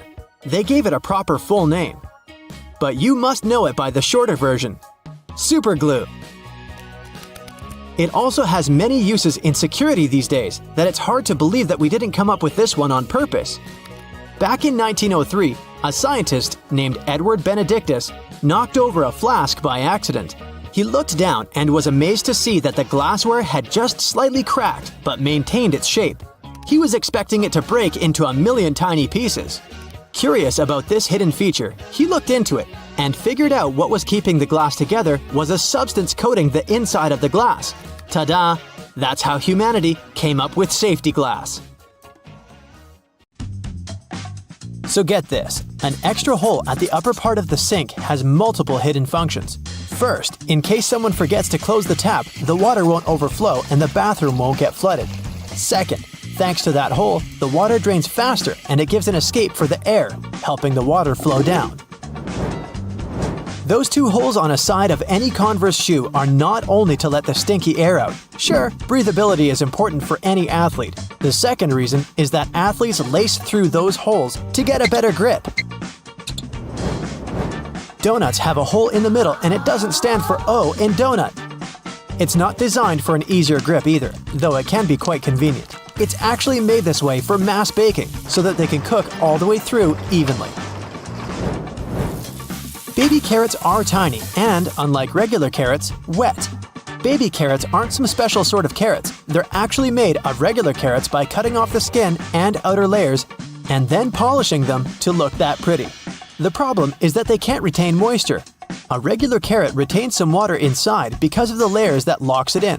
Once they're chopped out, baby carrots can dry out easily, so they usually sell them in bags with some water inside.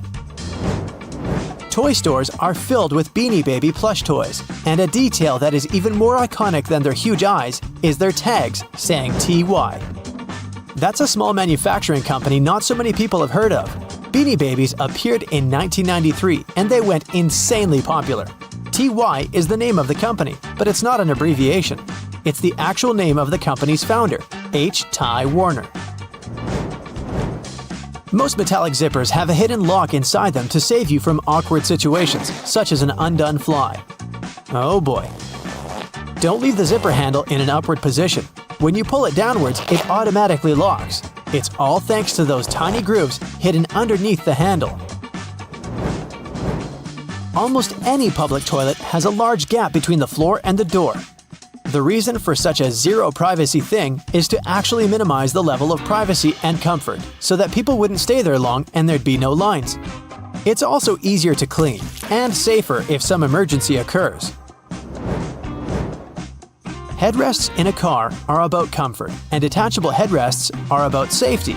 If you pull the headrest out of a seat, you'll see two bars, which are quite sturdy. If you ever get locked or trapped in a car, you can get out of there smashing the window with these bars. Many cups and mugs have little grooves on the bottom on purpose. They're designed for dishwashing machines. The grooves let the water flow and not spill over your feet when you take the cup out. Also, those grooves let the air flow, so the cup doesn't crack even if the tea is scalding. Almost all measuring tapes have a metal tip with a small slot on the end. You can use this slot to hang the tape on a nail or a screw to make measurements without anyone's help. Sometimes this tip has a row of sharp points along the edge on one side. That comes in handy when you want to leave a mark without using a pencil. Doorknobs are usually made of brass, bronze, and some other copper alloys for a reason. They have an antibacterial effect, so they stop microbes from spreading. They get rid of a range of harmful germs pretty fast, within a couple of hours. But don't forget to wash your hands anyway. Grocery carts have loops for a reason. You don't want to put your jacket in a cart next to potatoes and onions. Hang it on a loop. This little hook-like thing is there to help you better organize the space in your cart. The carts also have a super handy grid. Whenever the cart's full, you just need to lift the grid and attach the shopping basket for extra purchases, placing it in between the horizontal bar above the wheels and the hooks the grid has. A point in an ointment cap is there for a reason too. Most tubes are usually sealed with foil, and it's better to avoid opening it with fingers unless you're ready to say goodbye to your nails. A point easily opens even the most safely sealed tube. Silica gel can often be found in different things you buy, like bags, shoes, and many others. Don't throw it away. It's meant to absorb excess moisture, so anytime your shoes are a bit wet, just throw in a packet with silica gel. People used to co-live with rats, and these guys like gnawing on everything they see in their way, including paper. Still, rats weren't able to chew more than the space left on the margins. That black grate on a microwave isn't just some fancy decoration. It's called a Faraday shield, and it prevents the rays from escaping the microwave. It also speeds up the heating, so you can enjoy yesterday's leftovers faster. It may also block phone signals, so if you're tired of numerous calls, just put the phone into a microwave, but don't turn it on. All Tic Tac containers are designed to dispense one Tic Tac every time you open it. The lid has the same shape as the candy. Turn the container upside down, gently shake it, and open it slowly. You'll notice only one candy stuck between those lid grooves. So if you just open the container and shake it until 5 or even more candies fall into your mouth, it means you've been eating Tic Tacs wrong all this time. Those little holes in the airplane windows are designed to control the cabin pressure. They also protect the windows from fogging up as the temperatures drop and rise. By the way, the airplane window is round for a reason. This way, pressure is evenly distributed so it doesn't get deformed. Blue bristles on a toothbrush are actually an indicator that it's just about time to change the brush. As the bristles get in contact with water, the blue, or whatever other, pigment fades away, so the more you use it, the duller the color becomes. A triple handle on a jerry can is there to make it easier for 2 people to carry it and distribute the fuel evenly. Gas cans often have a second hole that actually needs to be uncapped too before you pour the gas. The air passage will prevent it from pouring out, so no more fuel waste. Jeans first appeared in 1873. They were invented by Jacob Davis and Levi Strauss. Davis was a tailor who was producing covers and tents, and Strauss was a businessman who, among other things, was selling cloth. The first jeans were made by Davis from denim, the fabric he bought from Levi Strauss & Co. Together, they patented the design. Blue was a standard color for denim that was dyed using an indigo dye. The blue color is a tradition that is still often followed today to replicate the original look of a pair of jeans. Jeans also have metal rivets, and they've been there from the very beginning. Jacob Davis, the man who made the first pair of jeans, added copper rivets to spots where pants were more likely to rip, flies, and pockets to make them stronger. Today, they have more of a decorative purpose since they're distinctive and traditional for jeans. Another special thing about jeans is those tiny pockets they have that seemingly serve no purpose. Well, maybe it's true now, but years ago, when many cowboys were wearing jeans, the pocket was made specifically to keep a pocket watch there. Also, back then, a pair of jeans had just 4 pockets. That tiny pocket, the watch pocket, 2 big pockets in front, and just 1 pocket on the back. Many zippers have the letters YKK engraved on them. It's an abbreviation that stands for the name of the company that can be translated as Yoshida Manufacturing Shareholding Company. This Japanese company is the largest zipper manufacturer in the world, so they put their initials on all the zippers they produce. That's around half of the zippers in the world. And that's why you see their zippers more often than any other zippers. Those little white golf balls have dimples all over them. It turns out they aren't there just randomly. At first, golfers were playing with a smooth ball. With time, the ball would get all punched and damaged, but also it would start to travel way further. The reason here is aerodynamics. Dimples allow the air to flow more smoothly around the ball, taking it further. So the idea was adopted and the balls got their dimples all around, allowing them to travel longer distances. For all those days when you barely have time for breakfast, there's an easy way to enjoy a nice and fast meal.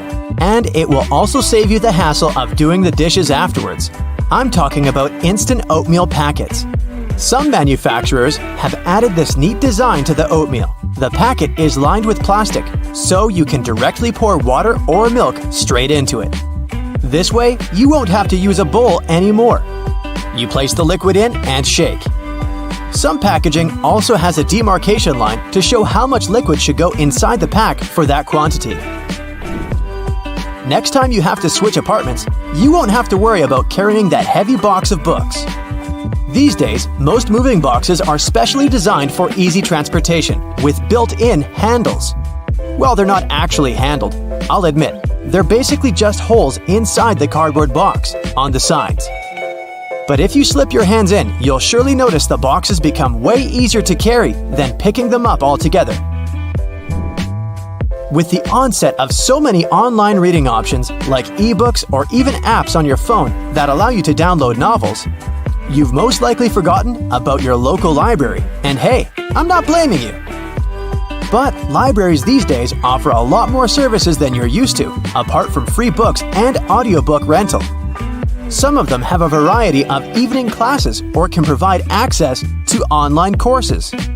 You may even be able to join a book club, which is a great way to meet new people, and you're guaranteed to get out of that reading slump you've been stuck in. I enjoy picking up dinner on my way home from my favorite takeout place, just as you do. But if the food containers are not completely sealed shut, the ride back can prove itself quite the culinary experience, if you know what I mean. Especially for the carpets in your car. Some cars have a curry hook near the center console, next to the driver's seat. It has been popular for 20 years and started as a handbag holder or a hook for a small shopping bag. But it quickly became the perfect way to store takeaway food and avoid spilling.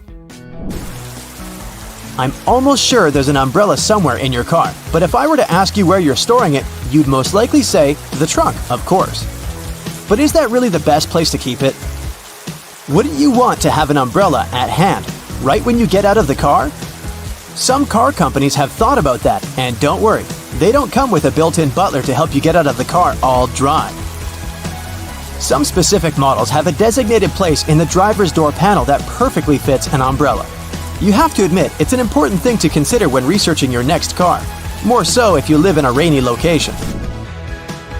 Whenever I plan to travel to a new location, I like to have access to the local maps on my phone at any given time. Since you can't always foresee the quality or price of the internet in foreign countries, be sure to download the maps on your phone when connected to Wi-Fi. This way, you'll have easy access to all the must-see locations on your next city break, even if you run out of mobile data. The same goes for Google Translate. The mobile app comes with the option of downloading a language, so you'll be able to use it offline. Another nice tip if you're more of the traveler type. If you own an iPhone, text an airline code and flight number to yourself. You'll then notice it will show up with an underline. When clicking on it, you'll be able to pull up flight data, like the gate the flight leaves from, or if the flight is on schedule. Flashlights are those objects that we tend to reach out for in an emergency, like whenever there's a power break or when you need to take a quick trip in the attic for an old photo album or something. If you're ever in a sticky situation and the flashlight runs out of battery, have a look at its base under the battery spring. Some models come with a spare bulb hidden in there. If you're the type of person that likes to wake up early in the morning, but the rest of the people in your house enjoy sleeping in, there's a way you can still use your microwave to prepare breakfast without waking everyone up. It turns out, some of them come with a built-in mute function that gets rid of all the annoying rings and beeps. In the many times I've found myself driving on local roadways, I've noticed some apparently random blue reflectors here and there. Since I had no idea what they were, I did some research and found out they actually pinpoint the locations of fire hydrants. They're generally offset from the center line on either side, and the offset side tells if the hydrant is on the left or right side of the road to assist firefighters on their missions better. Next time you get out of the car and forget to close all the windows, you won't have to get back in there. Just try this. Hold the keys on the door of your car pressed, and it should lock all the doors and shut all the windows. The same goes with opening all the doors. Just double-click the button. Most car models should come with this added option, but most people just forget or have no idea that they can do that. Whenever you're in that awkward position of messing up a voicemail, do you know there's a way you can delete or re-record the message, saving you the unnecessary embarrassment? Stay online after recording the message and dial either pound, number sign, or star, asterisk, to access the voicemail menu. Further instructions should be provided so you can decide what to do with the recording. Bagels are becoming more and more famous these days on options for breakfast or snacks because they're so tasty and so versatile. The problem is, I only want my bagel toasted on one side. Thankfully, some toasters come with a bagel setting, which ensures the pastry is toasted on either one of the two sides.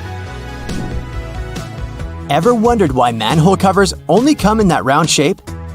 It turns out that this is the only shape that cannot fall through the hole altogether. Any other shape, especially shapes with corners, could be rotated so that the lid could fall through. Here's a neat one if you enjoy a little massage whenever you're taking a shower. On most of the shower heads available these days, there should be a small metal filter in the back beneath the shower head once you unscrew it. If you give this piece a rough cleaning once in a while, you'll find the water pressure to be greatly improved. You may be able to save that wool sweater you've accidentally thrown in the washer and has shrunken down 3 sizes. Just go in the shower and grab a bottle of hair conditioner. Add it to some cold water in a tub and make a solution, and let the garment sit there for at least a couple of hours. The conditioner should help relax the wool fibers and loosen them back up, not to mention how nice it should smell afterwards. You might need to do a bit of research before you can safely use this trick. But just so that you know, there are some modern laptops with drainage channels. You heard that right. Precisely when you accidentally spilled coffee on it, they're designed to ensure any liquid that gets on the keyboard safely drains out at the bottom without damaging the electrical parts. Just make sure to not shake the laptop after you've spilled the liquid, so that the system can do its job correctly.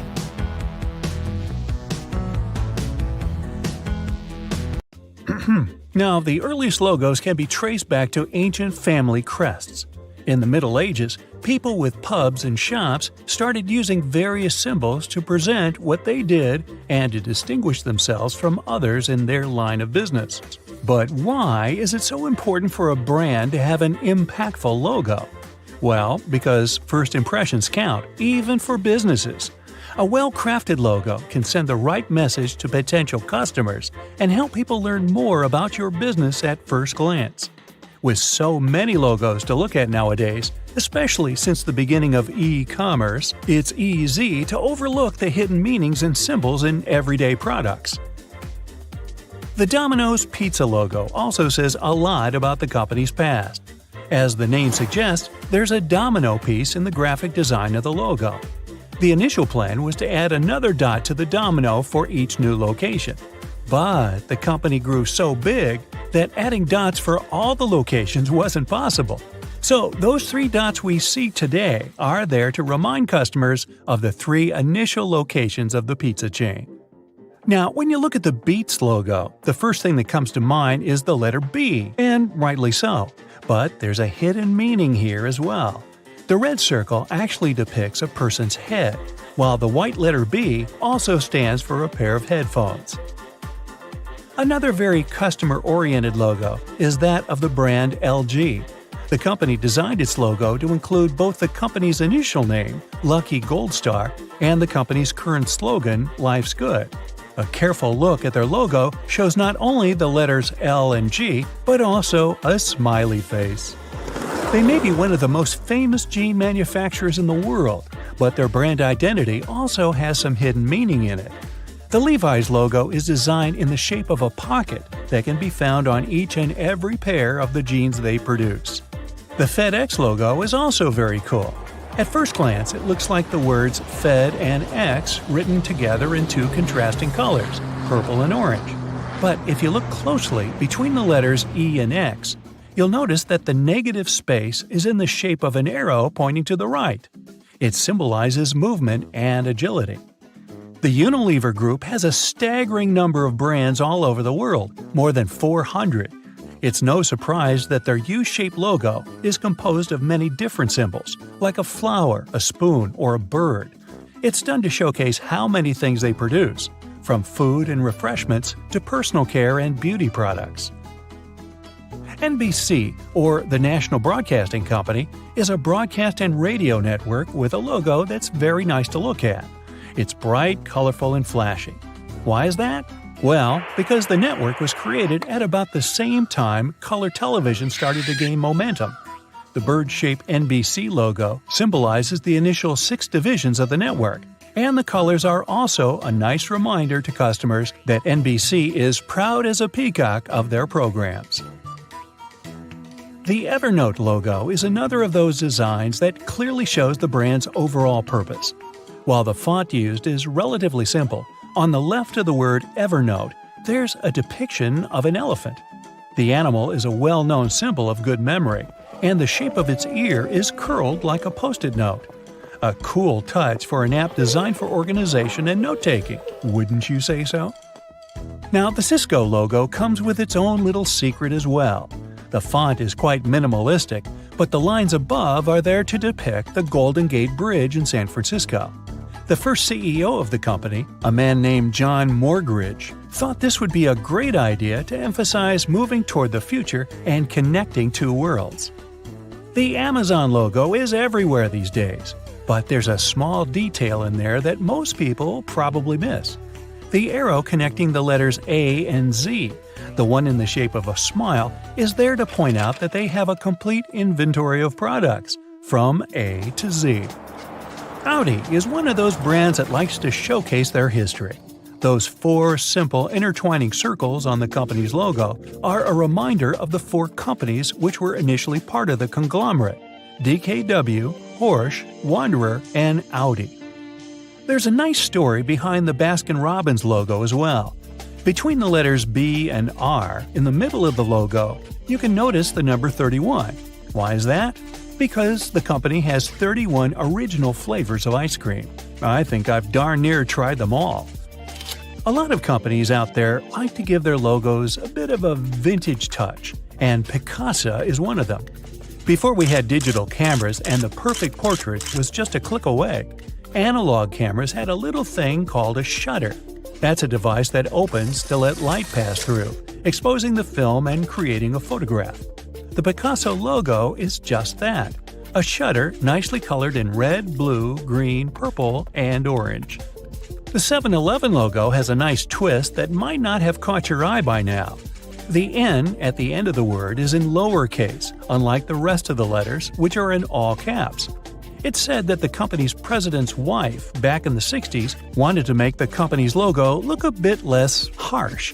She believed that the uppercase font would be a bit too rigid, and she wanted to make the overall appearance of the logo more fluid.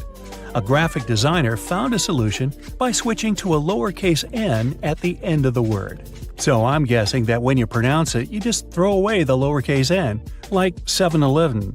Or not. Chocolate fans must know the Toblerone brand. If you're one of them, have you ever noticed all the intricate detailing in its logo? The city of Bern, in Switzerland, where the company was founded, is also named the City of Bears. When you visit this place, you'll see that there are bears everywhere, from the city's coat of arms to public trash cans. The Toblerone chocolate is shaped like a mountain, hence the mountain in the logo. But there's also a bear depicted there, hidden in the negative space. The Chick-fil-A logo is one of those that goes straight to the point with their imagery. The C stands for chicken, of course, but it's also shaped like a chicken if you look closely. Another great example of negative space used creatively is the Formula One logo.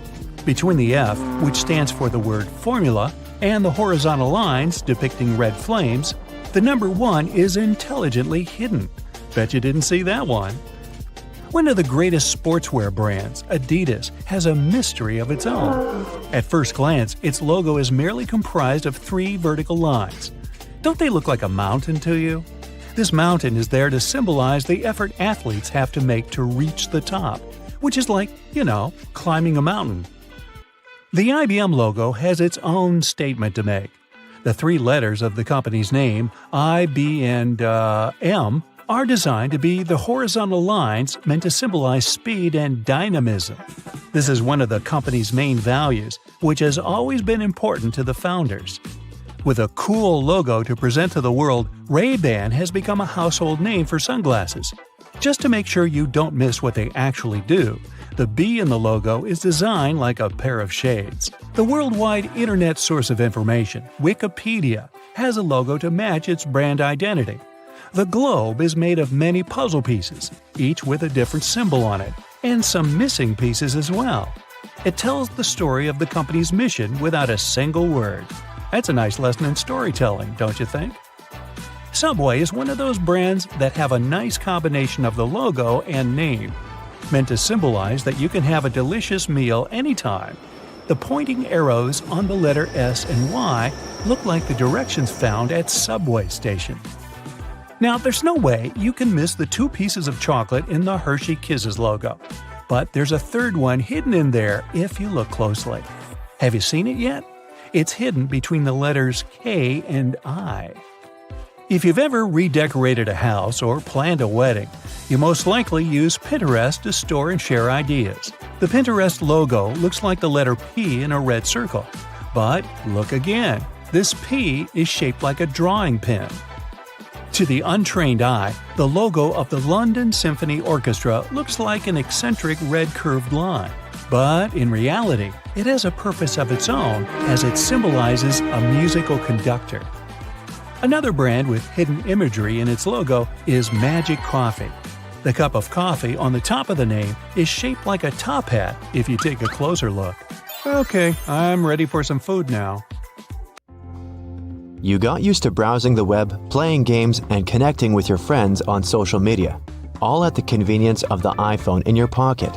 But what if I were to tell you that there were many more hidden uses inside it? BackTap. Have you ever noticed that fancy Apple logo on the back of your iPhone? If you've got a cover on, go ahead and pull it off so you can check it out. Okay, you're now probably thinking, there's nothing secret about this, the obvious brand logo on my iPhone. Sure, it might not seem so special, but did you know that it's more than just a handsome decoration? It's also, as a matter of fact, a button. Don't believe me? Give it a try. But before you go tapping at it like you're using your phone backward, you'll need to adjust your settings. There's a reason this handy feature is considered a secret. First, pull up your settings. Tap on Accessibility and then the Touch menu and navigate your way to the very bottom of the list, where you'll find the BackTap button. Found it? Great!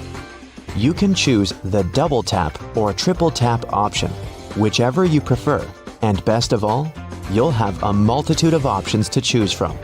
You can have your BackTap feature take a photo with your camera app, alert Siri, switch apps, and even take a screenshot.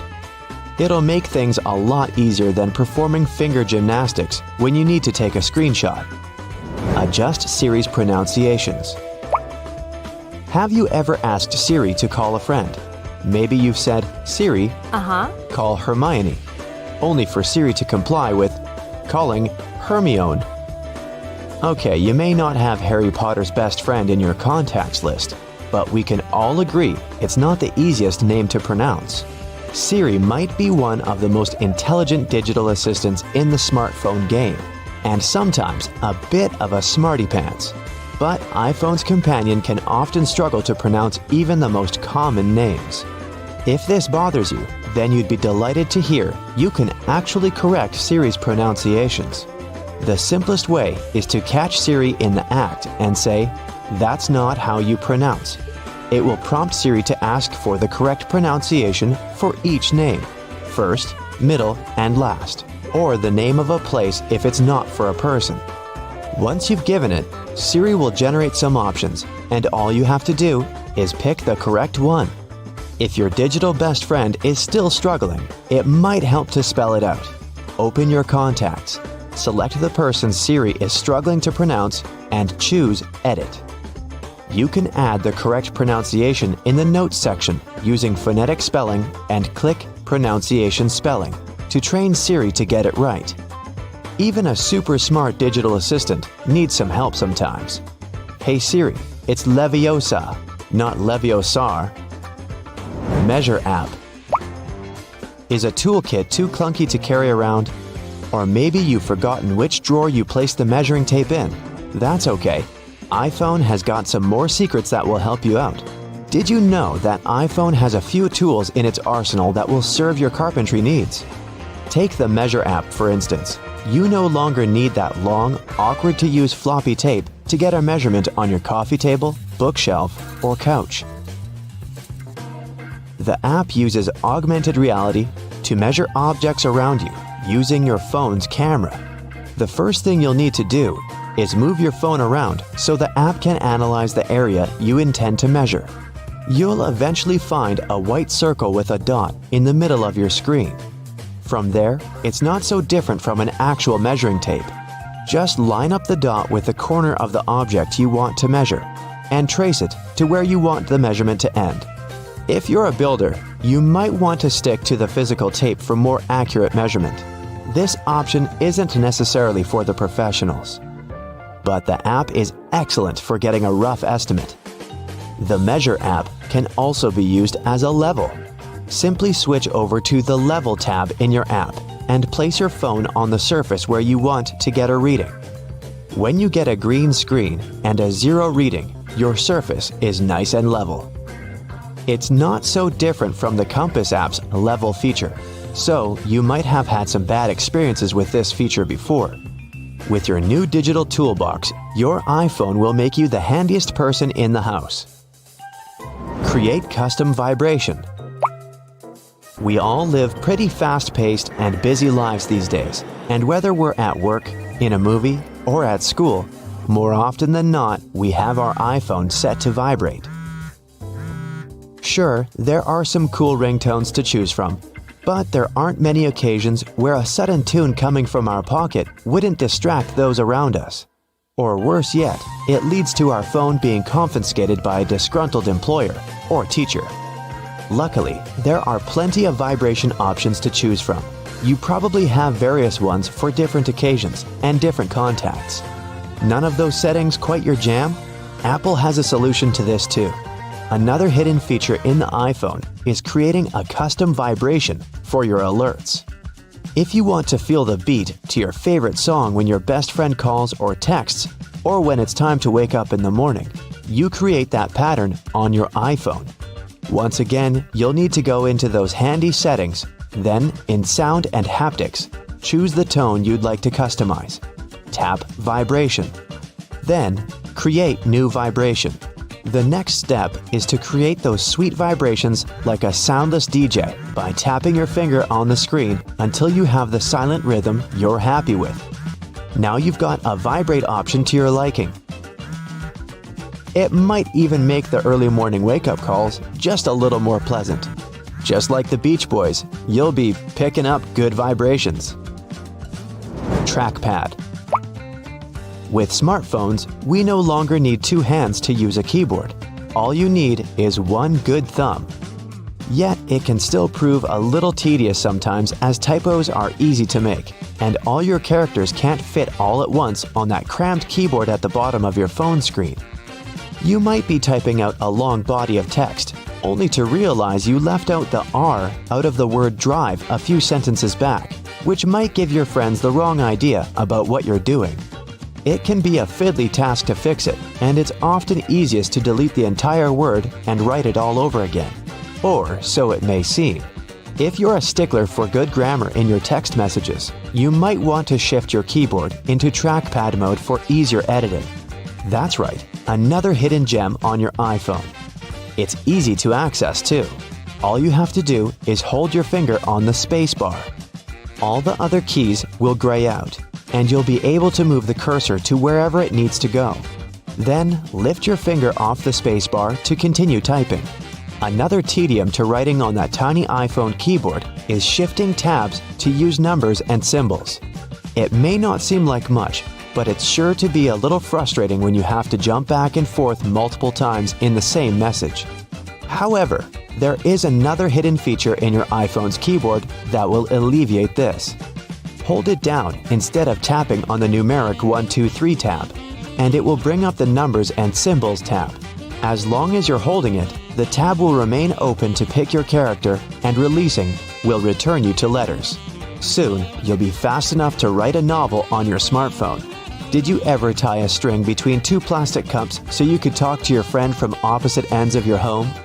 It may have seemed pretty cool at the time, but that plastic cup couldn't tell you the weather or let you send an email, right? Indeed, we've come a long way since the string telephone. In fact, can you even imagine life before smartphones? They have become almost like our clothes or the shoes we walk in. It's almost our consistent accessory. Now you know some of these handy secrets, and you'll be an iPhone Pro. However, if these secrets aren't for you, there's always the string telephone. At least it won't run out of charge.